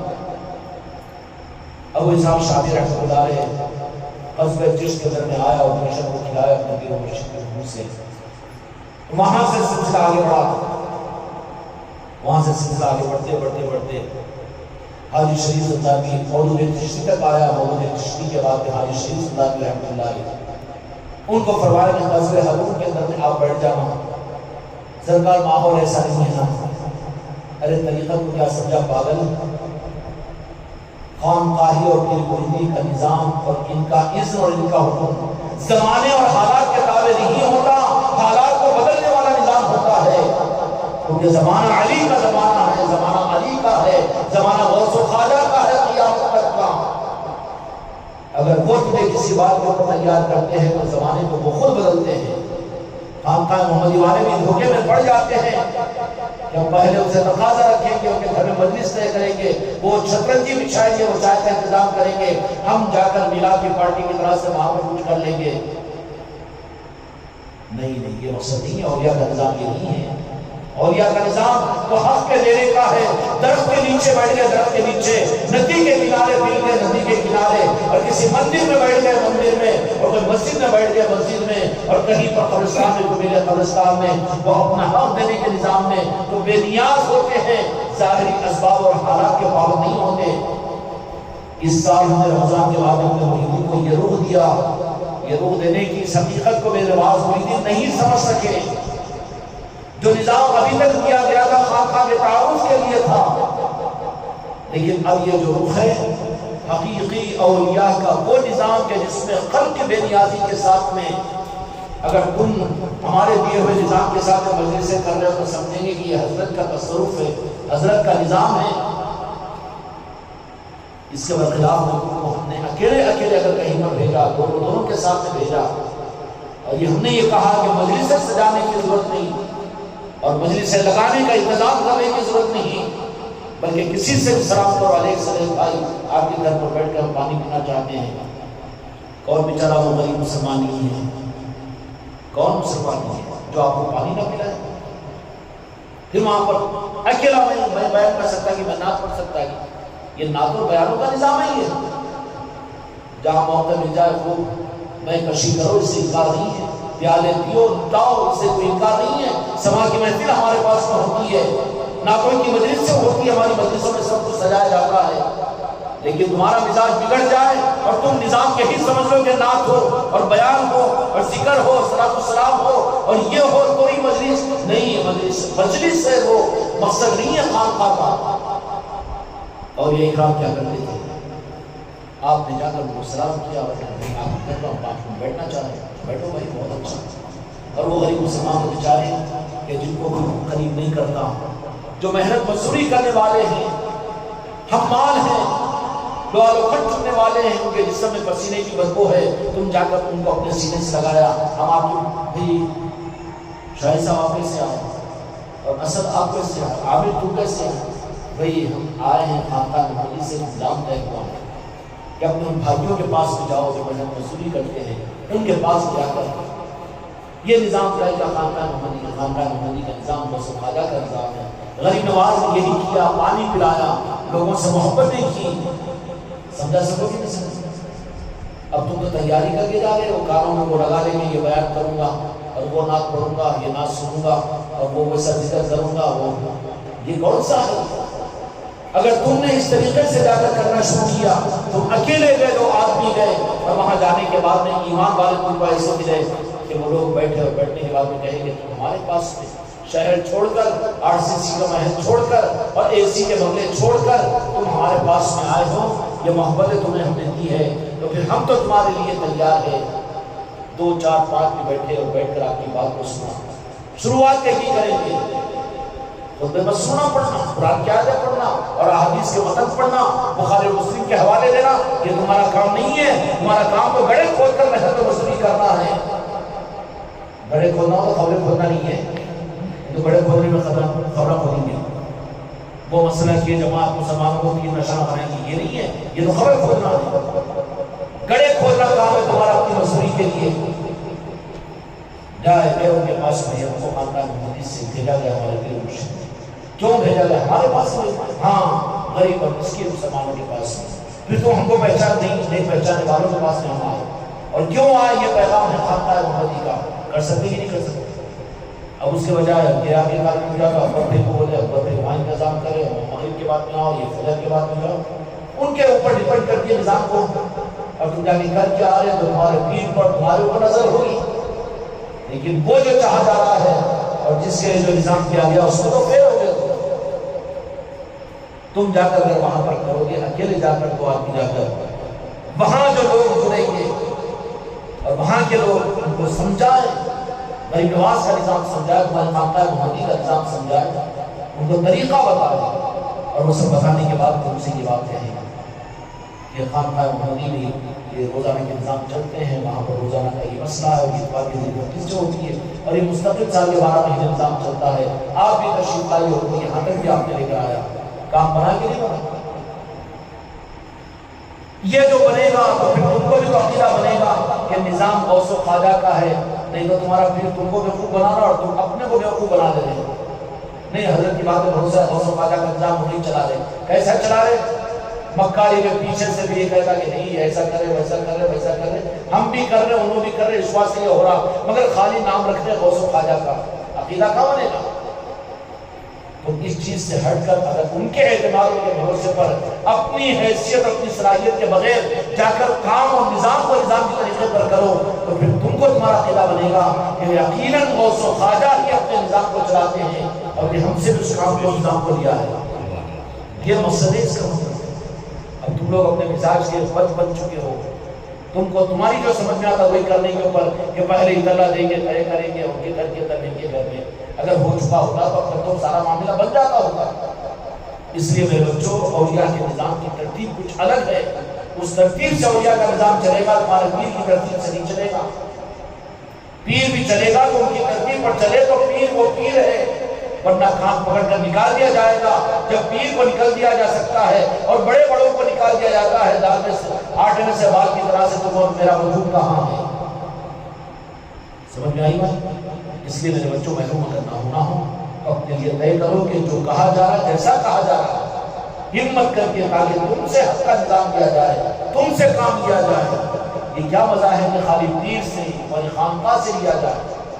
ہم چاہتے ہیں کہ تمہیں سے ہر ایک محنت کش بنے، میرے غوث و خواجہ تمہیں سے ہر ایک سے حق کا نظام آگے لے۔ وہ بیان نہ آتا ہو، کوئی بات نہیں، نعت پڑھنا نہ آتا ہو، تقریر سننا تقریر کرنا نہ آتا ہو، کوئی بات نہیں، اردو نہ آتی ہو کوئی بات نہیں، مراٹھی اور ہندی اور تیلگو انگلش جو بھی آتی ہو، اس میں تم کو میرے غوث و خواجہ اپنا نمائندہ بنا لے۔ تو یہ سعادت حاصل کرنا چاہتے کہ نہیں؟ یا خالی پیر کا بن کے رہنا؟ نہیں، کیا کرنا پڑے گا؟ اس کو اپنے مزاج سے ہٹ کر نظام کے تابع ہونا پڑے گا۔ حرمین شریف کے اندر بٹھا دیا خواجہ عثمان خرمنی رحمۃ اللہ علیہ، اپنے مریدین اور اپنے خانقاہ کے ساتھ نظام کو چلا رہے ہیں۔ اب جب اس نظام کو دنیا میں پھیلانا مقصود تھا سلسلے چشتیہ کو، ابو اسحاق شامی رحمۃ اللہ علیہ سے سلسلے چشتیہ کی اور مرشد وہاں بھیج دیا، اس لیے وہاں سے سلسلے چشتیہ شروع ہوا اور وہاں سے سلاسل چلتے چلتے چلتے بات آگے بڑھی، اور بات آگے بڑھتے ہوئے مولانا چشتی رحمۃ اللہ علیہ سے نکل کر آگے حاجی شریف زندری رحمۃ اللہ علیہ تک پہنچی، اور وہاں سے خواجہ عثمان خرمنی تک خلافت آئی سلسلے چشتیہ کی۔ یہ ہمارا بایوڈاٹا ہے، ہمارے اوپر کا نسب نامہ ہے۔ اتنا بدنصیب بد اخلاق ہے وہ کہ جس کو اپنا بایوڈاٹا اور اپنا نسب نامہ بھی یاد نہ ہو۔ یہ نورانی یہ منور نسب نامہ یاد رکھنے کے قابل نہیں ہے، ناز کرنے کے قابل نہیں ہے، یہ پڑھنے کے اور سننے کے تلاوت کرنے کے قابل نہیں ہے۔ میری مریدان میں اچھی طرح سے یاد رکھیں کہ 8 دن 15 دن کے درمیان پڑھا اور شریف پڑھا کرو، تاکہ تم کو احساس ہو کہ تمہارے آبا اجداد کون ہے، تمہارا نسب نامہ کیا ہے، کتنا منور نسب نامہ کہ تمہارے آبا اجداد میں 5-7 نسل کے اوپر تو کوئی یہود و نصارہ ہوگا، کافر اور مشرک ہوگا، لیکن یہ نورانی سلسلہ تم کو ملا ہے، اس کی قدر تمہارے پاس نہیں ہے، اس لیے تمہارے پاؤں میں پاؤں مل رہے ہیں، نظام کی اہمیت اور عظمت تمہارے پاس نہیں رہ رہی ہے، اس لیے تم کو جو سمجھ میں وہ کر رہے ہیں، اس لیے کہ تم کو خود اپنے نسب پر اعتماد نہیں ہے، یا تو پھر نسب کٹ ہو چکا ہوگا، جن کو اعتماد نہیں ہے، جو کرنے کو تیار نہیں ہے۔ یقینی بات ہے جملہ بہت برا ہو جائے گا، قطع نسب ہوگا وہ تو کچھ کاربن آ گیا بیچ میں، اس لیے ماننے اور اعتماد کرنے کو تیار نہیں ہے وہ، ورنہ یہاں پر جان کو قربان کرنا ہی تو یہاں کی سوغات ہوتی ہے۔ خواجہ عثمان خرمنی اپنی چھوٹی سی خانقاہ میں حرمت کے اندر میں، لیکن ادھر سے چلے سلطان حسین شہزادے مصطفیٰ آل علی اور اولاد علی اور مجدد پاک کے شہزادے کون؟ حضرت سیدنا خواجہ خواجہ معین الدین چشتی الدین رحمۃ اللہ تلاش کرتے رہے۔ نیشاپور اس زمانے کے اندر میں ہرات و ایران کے اندر میں طریقت کا گڑھ تھا، نیشاپور میں بڑے مشائخین، سہروردی سلسلہ، نقشبندی سلسلہ بڑے عروج پر تھا۔ خواجہ خواجگاہ تلاش کرتے ہوئے جب پہنچے، معلوم کیا کہ یہاں پر اشارہ ہوا، جب حرمین شریف سے پہنچے جیسے داخل خواجہ عثمان ہروری رحمۃ اللہ علیہ نے اپنی خانقاہ جھوپڑ پٹی کی خانقاہ تھی، وہاں سے نکل کر اپنے مریدین کو لے کر ہر وقت قصبے کے باہر آ کر درختوں کے جھوپڑوں کے اندر انتظار کر رہے ہیں۔ خواجہ خواجگان اپنے بیرونی کے عالم کے اندر میں طلب صدر کے ساتھ عشق رسول میں سرشار ہو کر محبت رسول کی اس خیرات اور شمع کو لے کر جب قصبے ہرون کے اندر داخل ہوئے تو خواجہ عثمان ہروری رحمۃ اللہ علیہ نے کہا کہ شہزاد عالیہ کے بہت دیر لگا دی، آپ ہی کا انتظار کر رہا تھا۔ کہا کہ اچھا ہو میرا انتظار، میرا آنے کی کیسی کرنا، تو جنہوں نے بھیجا ہے مدینے والوں نے اطلاع دی کہ ہمارا شہزادہ آ رہا ہے۔ یہاں کے نظام بلانے کے آؤ کوئی بڑھو یہ نہیں ہوتے، یہاں تو بھیجے جاتے ہیں، یہ یہاں سے وہاں تک کے نظام ہوتے ہیں، جو کلیکٹڈ نظام ہے وہاں کے یہ نظام ہوتے ہیں، ورنہ تو گیدرنگ چلتی ہے، خلیفہ کو لگا کے جاتا ہے مریدوں کو بلا کر لکھا اور مریدہ بناؤ، وہ ان کے مرید ہے تو ان سے کاٹو، یہاں لا کر جوڑو، یہاں کے ہے تو وہاں سے ہٹاؤ، یہ نظام دکانداری کے نظام ہوتے ہیں۔ قاضی خواجہ جب ہرون شریف میں خواجہ عثمان ہروری کے خانقاہ میں پہنچنے کے بعد میں خواجہ عثمان ہروری رحمۃ اللہ علیہ نے کہا کہ بہت دیر سے انتظار کر رہے تھے، تشریف لائے ہیں، اور اس کے بعد میں فرمایا کہ رات کا اندھیرا ہوا، خواجہ عثمان ہروری رحمۃ اللہ نے کہا کہ ہاتھ بڑھاؤ، آپ کو سلسلہ چشتیہ میں تعمیر کرتا ہوں۔ کون پہنچے؟ چھوٹی سی خواجہ عثمان ہروری۔ بات تو یہ سچ ہے کہ ہم بھی خواجہ عثمان ہروری کو کیا جانتے ہیں، اتنا ذوق ہے، ہم کو ہے سائنس سے معلوم کرنے کا، تاریخ کے معلوم کرنے کا، امریکہ اور ایران اور توران کے معلوم کرنے کا ذوق ہے، لیکن ہم کو یہ ذوق کہاں ہے؟ خواجہ عثمان ہروری کو پہچان سکتے تھے؟ خواجہ عثمان ہروری کی پہچان تو ہم کو سلطان خواجہ خواجہ بھی عالم پاک سے ہوئی، ایسی پہچان کرواتے ہیں، ایسا چمکاتے ہیں نظام کو۔ خانقاہ محمدی کو اتنا عروج کیسا، اتنی بلندی کیسا حاصل ہو رہی ہے؟ تیرے پیٹ میں درد کیوں ہو رہا ہے؟ کیا عالم اور مفتیہ ہے کہ قابل ہو گئے کہ کروڑپتی ہے کہ اربپتی ہے؟ وہاں پر کوئی ضرورت نہیں ہے، جن کو آگے بڑھانا ہے وہ آگے بڑھاتے ہیں، ان کے بھروسے پر جو نظام ہوتا ہے وہ نظام آگے بڑھتا ہے۔ نتیجہ یہ نکلا کہ خواجہ عثمان ہروری رحمۃ اللہ علیہ کے خانقاہ میں خواجہ خواجہ نے پہنچے تو کہا کہ بیٹا اب آ چکے ہو اور مرید بن چکے ہو۔ اور اس کے بعد میں پھر سلسلے میں داخل کرنے کے بعد میں سفر و حضرت نے سلطان ہند کو اپنے ساتھ لے کر چلو کہ بیٹا سفر میں جائیں گے، سفر میں چلے گئے، اور خدمت کیا رہی ظاہری طور پر خواجہ عثمان ہروری رحمۃ اللہ علیہ کے استعمال کے کپڑے اور بستر وغیرہ کا صندوق سلطان ہند اپنے سر مبارک پر لیے ہوئے ہیں، پیر و مرشد کے ساتھ میں جنگل بیابان۔ کتنے سال 23 سال سے ایک سال بڑھا دیا، 23 سال تک چلو کی بات ان کی روایت پر اعتماد کریں، کہاں رہے؟ جنگل بیابان کے اندر، پناہیوں کے اندر۔ نتیجہ یہ نکلا کہ خواجہ عثمان ہروری کے ساتھ لے کر مکہ مکرمہ کو پہنچے، مدینہ منورہ کو پہنچے، ایسا تیار ہوئے تھے کہ وہ جہاں کے مالک میرے آقا نے فرمایا کہ خواجہ عثمان ہروری بہت اچھا تیار کیا ہے آپ نے، ہم نے بھی پسند کیا، ہم نے بھی قطب الاخطاب بنا دیا۔ کہا کہ بھیجو اندر میں۔ آواز آئی حجرہ مقدسہ کے دروازے سے کہ معین الدین کو بھیجا جائے، اندر حجرے کا دروازہ کھلے گا، دروازہ کھلتا ہے، کھلتا ہے، کھلا، خواجہ خواجہ کو اندر بلایا گیا، نوازا گیا، اور اس کے بعد نوازنے کے بعد میں خواجہ عثمان ہروری رحمۃ اللہ علیہ نے کعبۃ اللہ میں آ کر قیام کیا اور وہاں اللہ سے دعا کی، یا اللہ میرے لیے میری دل کی دعا یہ ہے کہ مانو خواجہ عثمان ہروری کیا مانگتے ہو تو دعا مانگی کہ میں جو نماز پڑھوں نماز کی قبولیت کا اعلان میری نماز پر کر دیا گیا ہے، یا اللہ۔ اور دوسری بات یہ ہے کہ جب میرا اس دنیا سے پردہ ہو جائے تو شہر کے اندر جہاں پر اپنے محبوب کو تولد فرمایا تھا، میلاد پاک ہوا تھا، تو جہاں کے مالک محمد رسول اللہ صلی اللہ علیہ وسلم کے تولد کا مقام مکہ مکرمہ ہے، تو یہاں پر 2 گز زمین چاہتا ہوں۔ چنانچہ یہ دعا بھی تو قبول ہو گئی۔ تیسری دعا کا اگر رخ ہوتا تو خواجہ عثمان ہروری تو یہی تو مانگتے تھے ہوں گے نا کہ میرے شہزادے کو میرے ساتھ رکھ دینا، لیکن نہیں مانگا۔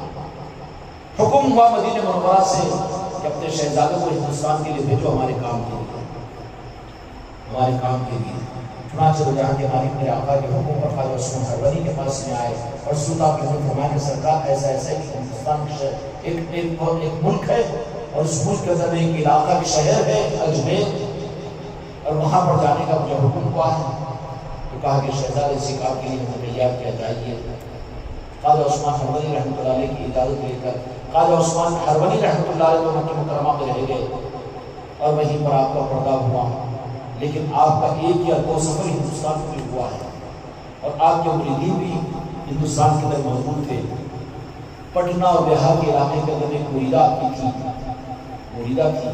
یہ اللہ والے ہوتے ہیں، تصرفات کو اختیار ہوتے ہیں، وہ اپنے مریدین کو کبھی مایوس نہیں کرتے اگر سچے دل کے ساتھ محبت۔ صابر پاک کی ایک عقیدت مند مریدہ بڑھیا تھی، آپ کے پاس عادت نہیں کہ سرکار میں تو آپ کے غلام، میرا ایک بودا بیٹا تھا وہ مسجد میں دب گیا، اس کو تو بچا دیجیے نا، ہر ایک کو نہیں بچاتے،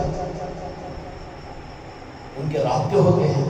کہا کہ میری محبت میں میری مریدہ نے یہ تمنا کی ہے اللہ تعالیٰ، کہا کہ جاؤ اور اپنے بیٹے کا نام لیں۔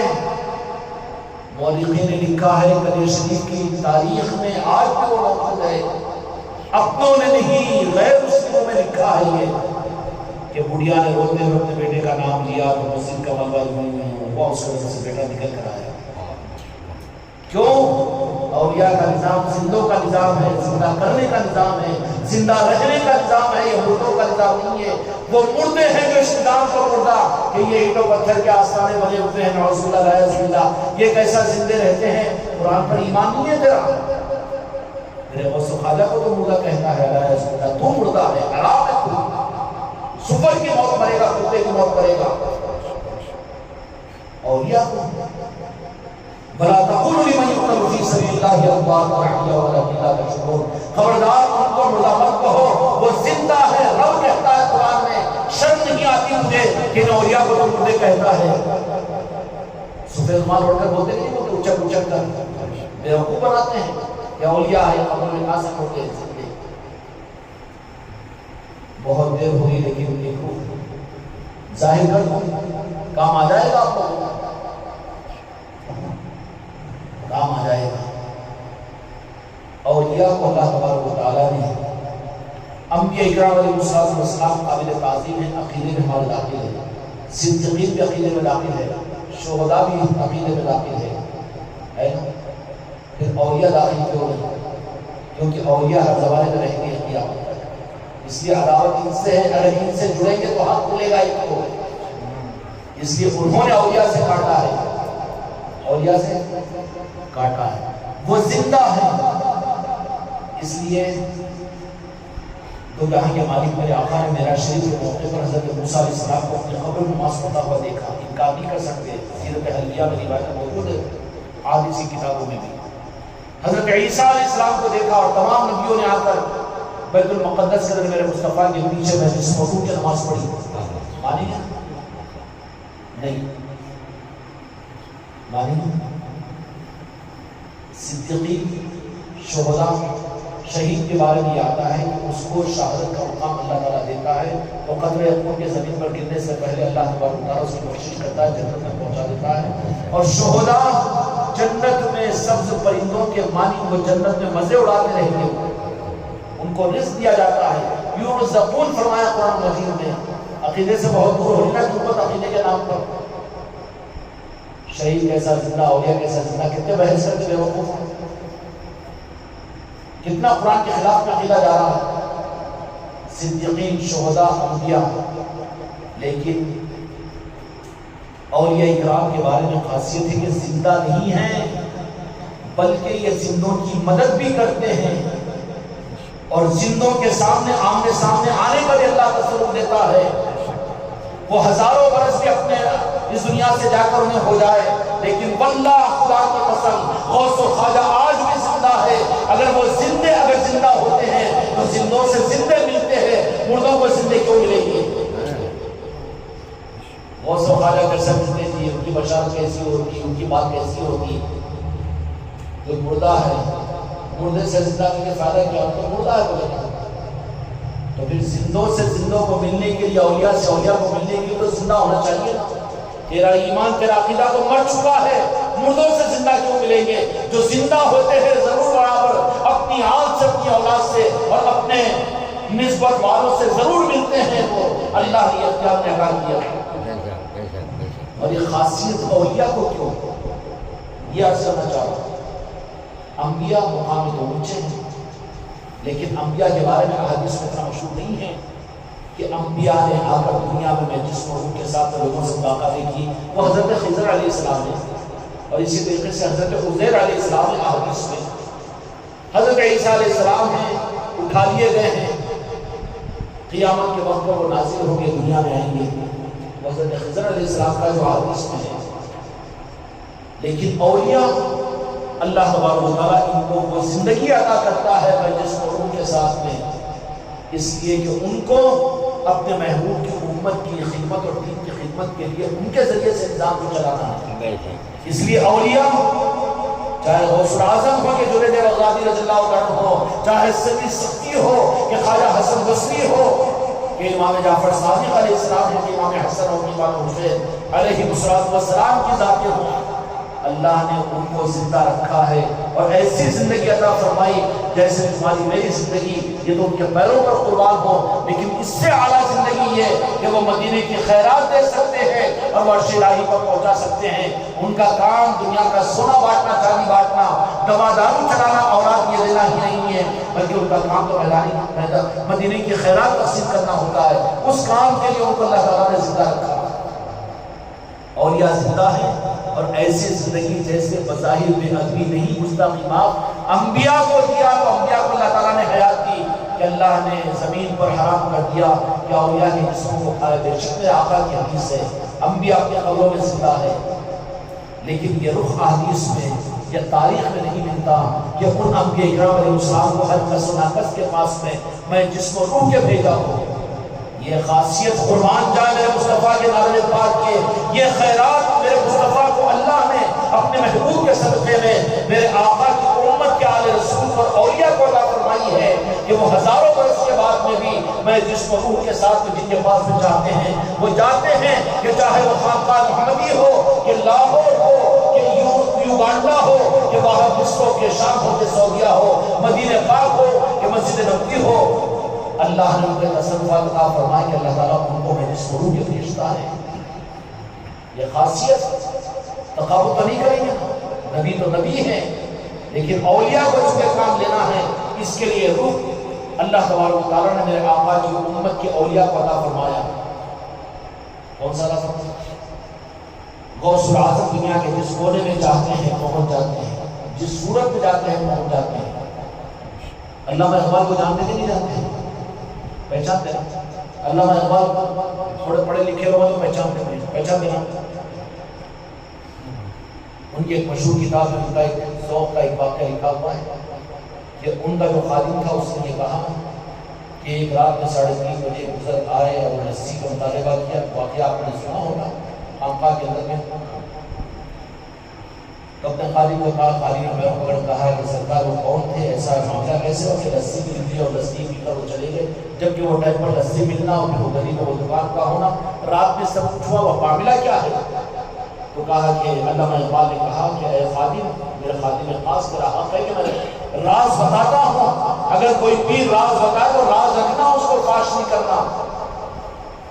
راز بتاتا ہوں کہ وہ آئی ہوئی شخصیت جس کو تم نے دیکھ لیا وہ کوئی اور نہیں تھے بلکہ وہ اجمیر والے سلطان الدین خواجہ خواجگان تھے۔ کون سا انکار کر سکتا ہے؟ کرو میرے سامنے آ کر، قابل لوگ بڑی علاقتے ہونا کہ ہم پڑھے لکھے لوگ ہیں، ہم کیوں مانیں گے ان چیزوں کو؟ اے ظالم تیرا رخ پلٹا ہوا ہے، گمراہ ہے تو۔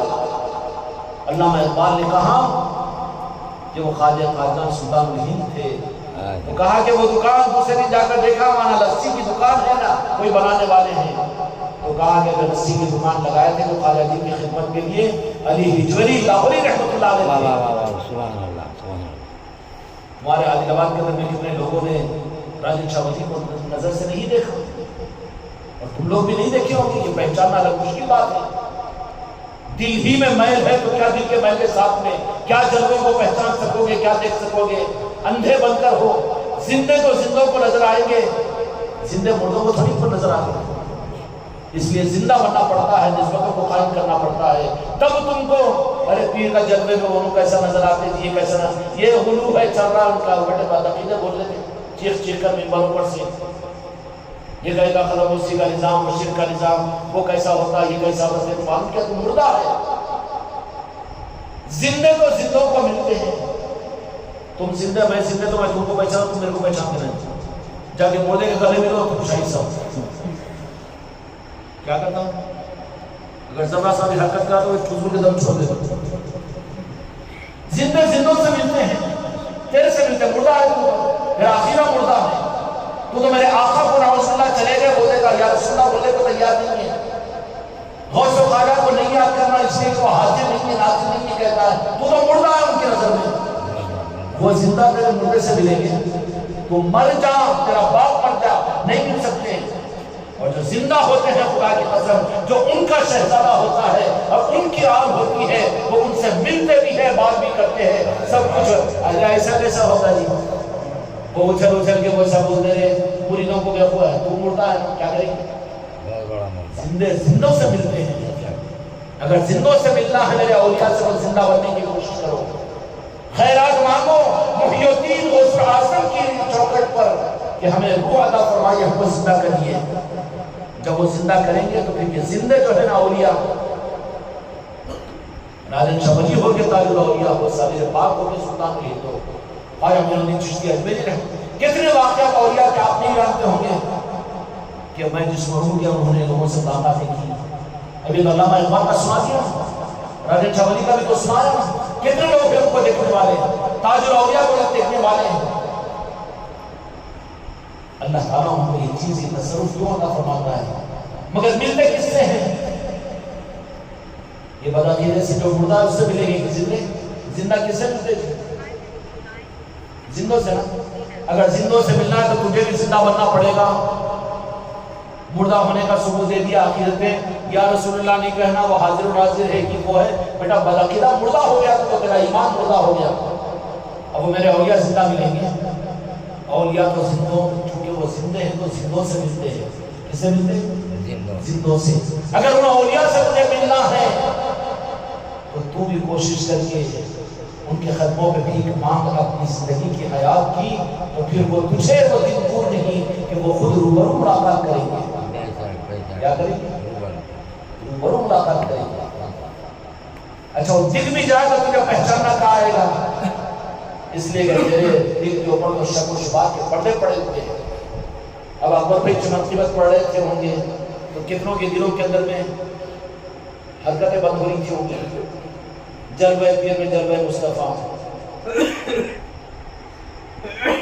نہیں، کیوں کہ ترنگا برنگا ہے نا، ادھر کے تقریرہ سنتا، یہاں پر آگے بیٹھ کے شک کرتا ہے، یہاں پر ایسے بھی گھڑا خالی ہو جاتا، نفاق پیدا ہو جاتا ہے اس سے.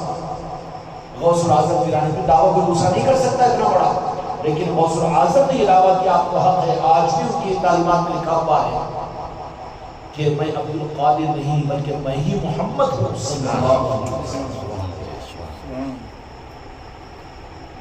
اچھا دوسرے رخ پر اپنی منوانے کے واسطے تو سب قبول کرتا ہے. دارالعلوم کی تاریخ میں لکھا ہوا ہے کہ کون سے نجات اور حدیث پڑھائی جاتی ہے اور عرفان اس کی بنیاد جہاں کے مالک آ کر میرے مصطفیٰ آ کر اپنے انگشت مبارک اور اسی کو دیکھ کر اس پہ بنیاد کیا، قبول. جامع نظامیہ کے کنویں پہ بیٹھ کر آپ نے وہ پلایا، وہ قبول. اپنی دکان چلانے کے لیے تو سب قبول. لیکن خانقاہ محمدی میں میرے آقا کا تصرف ہے، آقا تشریف لائے، وہ کیسا کوپا بن لگا رہا ان کا نظام ہے. کہیں بھی آتا غریب نواز وہ بھی آئیں گے، سامر پاک وہ بھی آئیں گے، کیونکہ نظام ان کا ہے، کسی کا اور کا بنایا ہی نہیں ہم نے. اور جنہوں نے دادا گیری کی تھی یعنی ہم بنائے تو کان پکڑ کر نکال دیا گیا، نام باقی نہیں رہا. زبان سے جملہ نکلا کہ سابر پاک ہماری خانقاہ میں ہم سے پوچھے بغیر کیسے آئیں گے. سابر پاک ہے، شہزادہ غوث الاعظم ہیں.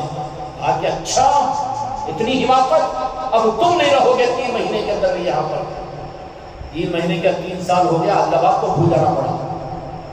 وہاں نہیں ہوا، یہ ان لوگوں کے تصرفات ہیں، ان سے کبھی پنگا نہیں لینا اولیاء کے معاملات میں. وہ کیسا ہو سکتا ہے، یہ کیسے ہو سکتا ہے، وہ چاہے تو سب کچھ ہو سکتا ہے. علامہ اقبال خواجہ غریب نواز اگر آپ سے ملاقات کر سکتے ہیں غوث اعظم یہ تو دیدار بھی ہوتا ہے، مدد بھی کرتے ہیں، بے شک بے شک ہے کہ نہیں؟ بے شک نہیں ہے؟ عقیدوں کو صحیح کرو، یہی سمجھ لینا کہ زندے مردوں کو نہیں ملتے، زندے زندوں کو ملتے ہیں۔ بے شک بے شک اگر ہم تم زندہ ہو جائیں تو خدا کی قسم تم کو میں تم کو تم نہیں دیکھ رہے، ایسا راجر شبلی بھی اگر چاہیں گے تو دیکھیں گے۔ تاج الاولیاء کی ذرا اس کی کوشش کرو، اس کے بجائے ایسا کیسا ویسے کیسے رسوم اور سماجی کے اندر میں تو منافق بن کر مرے گا، زندیق بن کر مرے گا۔ نظام مرے گا بھی ہم کو قرآن و حدیث کافی ہے، ہم کو یہ پیری مریدی نہیں سمجھ میں آتی، اب کوئی پیر ایسا مل ہی نہیں سکتا، لہذا ہم کو ضرورت نہیں ہے، ایسا زندیق بن جائے گا، ایسا محروم ہو جائے گا، ایسی نسبت ختم ہو جائے گی۔ اس لیے میرے بچوں جہاں پر یہ بات آ گئی نا سامنے، اور شدومت کے ساتھ اچھل کود کر دلائل کے ساتھ میں قرآن و حدیث کے ساتھ میں دی جائے گی، سمجھایا جائے گا کہ یہ ضرورت نہیں، وہ کیسا ہو سکتا، یہ کیسا ہو سکتا، ارے جناتوں کا نظام ہے، موکلوں کا نظام ہے، تو جنات اور موکل ہے تو اے فرشتے والے اس نظام کو ایک سیکنڈ کے اندر میں تم کو ختم کر سکتا ہے نا، ختم کر کے بتاؤ۔ لوگوں کو بیوقوف بنا رہے ہیں کہ جنوں کا نظام ہے اور موکلوں کا نظام ہے، انہوں 4-5 مہینے اجمیر میں جا کے موکلہ حاصل کر کے اس واسطے وہ چڑھتا ہے، یہ دھوکہ دے رہا ہے امت کو۔ اگر ہے تو جنات اور موکلوں سے بھاگتے بھی نہیں بھاگتے، شیطانہ جناتوں سے بھاگتے ہوں گے، جنات اور موکلوں سے، اور موکلہ فرشتوں سے تو چھوٹے نہیں، اور فرشتے پھر جن کے تابع رہتے ہو اولیاء، اگر ولایت کا دعویٰ تم کرتے ہو تو پھر جنات اور موکلوں کے نظام کو بازو کرو نا جھاڑو سے۔ کیوں دھوکہ دے رہے ہو کہ جناتوں سے وہ گرانے لگا دیتے ہو، مارنے لگا دیتے ہو، بیمار کرنے لگا دیتے ہو، کیوں دھوکہ دے رہے ہو امت کو؟ کیا کر رہے ہو؟ میرے غوث و خواجہ کے نظاموں کو پھلتا ہوا پھولتا ہوا دیکھ کر خوش ہو کر اس کو، تاکہ حاسدی میں شمار نہ ہو۔ یہ سب کچھ ممکن ہے، لیکن بات یہ ہے کہ زندے میرے اولیاء جو ہیں، بندتم پاک جو ہیں، انبیاء جو ہیں، تو جہاں کے مالک میرے آقا محمد رسول اللہ صلی اللہ علیہ وسلم تو زندگی دینے والے ہیں۔ کیا دینے والے؟ زندگی دینے والے۔ اولیاء یہ دعویٰ نہیں کرتے کہ ہم سلام پڑھتے آقا تشریف لا لیتے ہیں، یہ روح کانپ جاتی ہے ان کی، لیکن میرے آقا کرم فرما کر اپنے پاس میں بلا لیتے ہیں۔ وجود رہتا ہے یہاں پر، لیکن حاضر باش رہتے ہیں مدینے میں، حاضر باش رہتے ہیں۔ تاریخ میں امام بصری رحمۃ اللہ علیہ کا ایک واقعہ لکھا ہوا ہے، کیا شاعر لکھے؟ ذوق ہے نا؟ تھک رہے تو نہیں تھک رہے نا؟ ہمیشہ آتی بھی نہیں ہے باتیں، اس لیے آ رہے ہیں تو اپنا سبق ہم سن رہے ہیں۔ اشعار لکھے جو جہاں کے مالک کی بارگاہ میں پہنچ کر وہاں پر بھی سنتے ہیں، میرے آقا کا ذوق ہے۔ اب یہ شرف نہیں ہوتا اس کو نعتیں کہیں کچھ بیان کرا دینا، خالی ذکر کرا دینا، صلاۃ السلام پڑھ لینا، پاگل ہے کہ میرے آقا کا ذوق ہے۔ اپنے حیات ظاہرہ میں مسجد نبوی کے اندر میں حسان ابن ثابت رضی اللہ عنہ کو منبر بنا کر شاعر رسول کو وہاں پر بٹھا کر آپ اشعار سنتے تھے۔ نعتیں بھی ختم ہوئی نا، نعتیں پڑھنا ہے کہ شرک سے پاک ہونا، پاگل ہو گیا میرے کیا دماغ پر ہو گیا تھا کہ دماغ کا علاج کرا؟ نعتوں میں بھی شرک لا رہا ہے، پاگل نعتوں میں بھی شرک لا رہا ہے۔ نعت ہے اس کا جس میں شرک ہے، کہیں کا شرک کا چرک لگ گیا تمہیں، کون سا کینسر لگ گیا، ہر جگہ شرک۔ ارے پاگل، ارے دماغ کا علاج کرا گیا۔ تو میرے آقا اپنی حیات ظاہرہ میں مسجد نبوی کے اندر میں نعتیں سنا کرتے تھے، صحابہ کو نوازتے تھے۔ آپ کو، ارے آپ کی تعریف کرنے والا تو رب ہے، بندوں کی تعریف سے آپ کو کیا مطلب ہے؟ اعلیٰ ثناء اللہ، کہ اللہ کی تعریف کے سامنے بندے کی تعریف میرے آقا کے لیے کوئی مقام ہی نہیں رکھتے۔ پھر کیوں موقع دیتے تھے احسان بن ثابت کو نوازنے کے لیے، عطا کرنے کے لیے؟ وہ میرے آقا کی عظمتوں میں نعتیں پڑھتے ہیں تو میرے مصطفیٰ درمیان بیٹھے ہوئے، یا اللہ میرے محبوب کی محبت میں یہ پڑھ رہے ہیں، نواز ان کو، یہ میرے ہیں، سند دینے کے لیے نعتیں سنتے تھے۔ اور آج بھی مدینہ منورہ کے اندر میرے آقا اپنے عاشقین سے اس طرح کا نظام، عاشقین کی دل کی تسلی کو نوازنے کے لیے دنیا کے اچھے جو عاشقین ہوتے ہیں، جن کی نظر دنیا پر، لہن پر، نفروں پر ہوتی وہ نہیں، دل سے جو نعتیں پڑھتے ہیں رات کے اندھیروں میں اٹھ کر بستروں پر کروٹ لیتے ہوئے میرے آقا کے عشق میں، تو ان کی نعتوں کو میرے مصطفیٰ مدینے میں سنتے ہیں۔ سبحان اللہ، سبحان اللہ، بے شک، سبحان۔ نہ کوئی غریب کی بات ہے، نہ کوئی دور کی بات، جسے چاہا اپنا بنا لیا ہے، تیرے تیرے حبیب کی بات ہے۔ میرے خانقاہ محمدی کے بچوں ذرا ان حقیقتوں کو جان کر حقیقتیں حاصل کرنے کی کوشش کرو۔ تم مجموعوں کے توجہ بننے کے چکر میں ہو، تم بیٹھ کر نعتیں سنتے ہو، مجلسوں میں بیٹھتے ہو، لیکن تمہاری کروٹیں تمہارے بستروں پر میرے مصطفیٰ کی محبت کی نعتیں تمہاری زبانوں پر ہونا چاہیے۔ کچھ نہیں تو یا رسول اللہ کو ہونا چاہیے۔ میرے آقا سنتے بھی ہیں، نمازتے بھی ہیں، وہ نعتوں کی مجلس ہوئی۔ ایک شعر اور یہ ہوا کہ میرے آقا نے فرما دیا کہ اس کے بعد کا یہ شعر ایک ادا بھی فرما دیا۔ اب دوسرے دن یہ بشارت ہے، کسی کو بتایا نہیں کہ وہاں پر صلی اللہ علیہ وسلم کیوں کیا بات ہے، اب انہوں اپنی اس میں ہیں تو کہا کہ اچھا اچھا اچھا اچھا ذرا وہ شعر جو میرے آقا نے آپ کو کہا وہ پڑھ کر سنائیے۔ وہ تھا شعر تو رات میں آپ پڑھتے پڑھتے جہاں پر رکے تھے تو آگے کا شعر جو میرے آقا نے آپ کو بتایا تھا، میرے آقا کا وہ شعر سنائیے۔ اے نعتاؤں کھیل و تماشا نہیں ہے یہ، نعت ہر زبان سے نہیں کہلوائی جاتی، نعت کا قاری ہر ایک کو نہیں بنایا جاتا، جو دل سے نعتیں پڑھتے ہیں ان کے مقامات کچھ اور ہوتے ہیں۔ ہاں، نعت پڑھتے پڑھتے تمہارا پڑھ گیا ہوں اور نعتاؤں میں شامل ہو جاؤں، کھیل و تماشا نہیں ہے۔ تو بولے کہ وہ میرا راز تھا، آپ کو کیسے معلوم؟ تو کہا کہ یہاں کے مالک کی اس مجلس میں ہم بھی تو شامل تھے۔ کیا تھے؟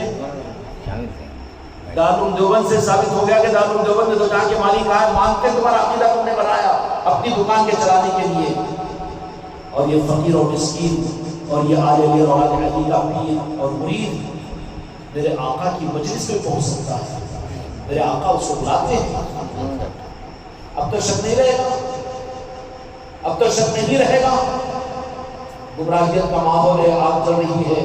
ذمہ داری ہے خانقاہ محمدی والوں کی کہ تمہاری ذمہ داری آگ کو بجھانے کی فرسٹیشن کی ہے، تم کو آن ڈیوٹی رہنا ہے، جو کہا گیا ہے وہ کرنا ہے، جیسا کہا گیا ویسا ہی کرنا ہے۔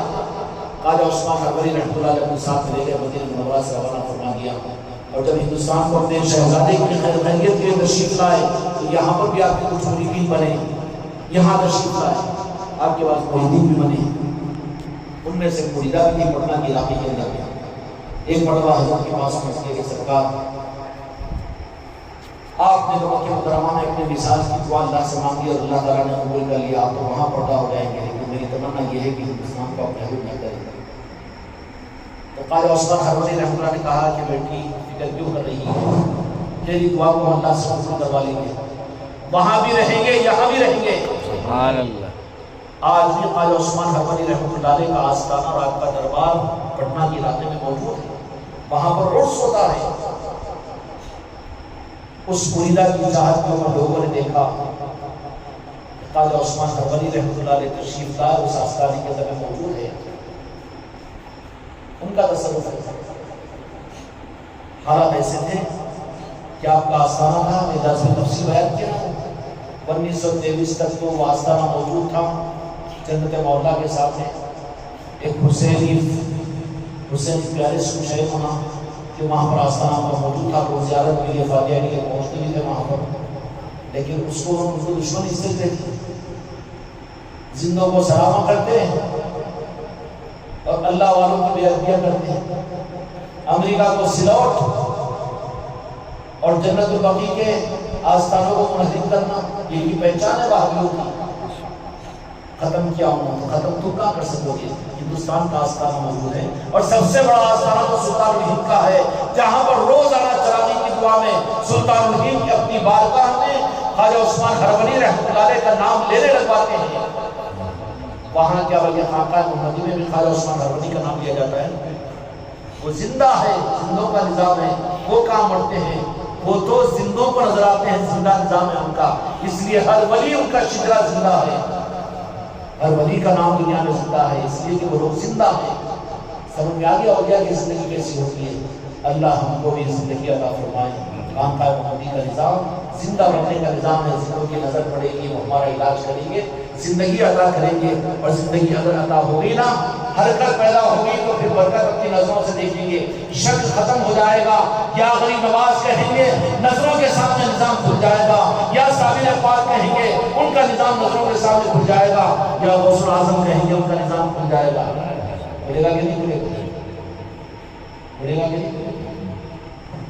ہمارا حق ہے کہ اس حق کو تم اپنے اعتبار سے ظاہر کرو. یہ خاندان اپنے رشتےداروں میں اپنے دوست احباب کے اندر شادی بیاہ کے اندر یہ خاندان محمدی کا یہ نظام ہے. جائے روپے کا چلتا نہیں ہوتا, سارا نظام چلتا ہے. کیسے چلانے کو سے پا جاؤ. ہم خود اپنی نظروں سے دیکھیں بول سکتے کہ نہیں بول سکتے؟ خاندان محمدی کے نظام کو ہر جگہ ظاہر کرو. جو دیکھے ہیں وہ ظاہر کرو. کریں گے اللہ تعالیٰ ہم کے ساتھ ہم اور آپ کو ہم مردوں کو زندگی عطا فرمائے. یا غوث الاعظم ہم پر نگاہ کرم فرما دیجیے. یا غریب نواز ہم پر نگاہ کرم فرما دیجیے. تم کو تمہارے پیر و مرشد خواجہ عثمان ہروری رحمۃ العثمان کا واسطہ اور وسیلہ, ہم سب کو بھی اپنے پیر و مرشد کے صدقے طفیل میں ہم کو زندگی عطا فرما دیجیے. آمین. ایمان کی زندگی عطا فرما دیجیے. عقیدے کے صحیح ہونے کی زندگی عطا کیجیے. ہمیں مردوں میں شامل نہ فرما دیجیے کہ ہم زندوں کو ہم مردہ کہنا شروع کر کے مردے نہ بن جائے, سڑ نہ جائے. یا خواجہ عثمان ہروری اپنے شہزادے کو آپ نے ہندوستان کو عطا کیا ہے. آپ نے اس بڑی امانت کو جو مدینے کی تھی وہ ہمارے حوالے کیا. آپ کا احسان ہے, آپ کا شکر ادا کرتے ہیں. آپ کے عرس کے موقع پر یہ مجلس میں آئے ہوئے ساروں کی طرف سے آپ کے قدموں پر اپنے ماتھوں کو ٹیک کر آپ کی بارگاہ میں ہم لوگ مشکور ہیں. آپ نے اپنے شہزادے دو جہاں ہندوستان کے مالک سلطان الہند خواجہ خواجہ نواز جیسی عظیم نعمت کو ہمیں عطا فرما دیا. یا خواجہ عثمان ہروری اپنے شہزادے کی صحیح قدر ہمیں عطا فرما دیجیے. سلطان الہند سے محبت عطا فرما دیجیے. ان کے ساری آل سے محبت ہمیں عطا فرما دیجیے. ان کے نظاموں سے محبت عطا فرما دیجیے. ان کے نسبتوں کی محفلوں کو گھروں میں سجانے کی ہمیں توفیق عطا فرما دیجیے. وقال تعالی فی شان حبیب ان اللہ وملائکته یصلون علی النبی یا ایھا الذین آمنوا صلوا علیہ وسلموا تسلیما. اللهم صل علی محمد وعلی آل محمد وبارک وسلم. صلاۃ و سلام علیک یا رسول اللہ, صلاۃ و سلام علیک یا حبیب اللہ. سبحان ربک رب العزۃ عما یصفون وسلام علی المرسلین والحمد للہ رب العالمین. وحق لا الہ الا اللہ محمد رسول اللہ. لا الہ الا اللہ محمد رسول اللہ. لا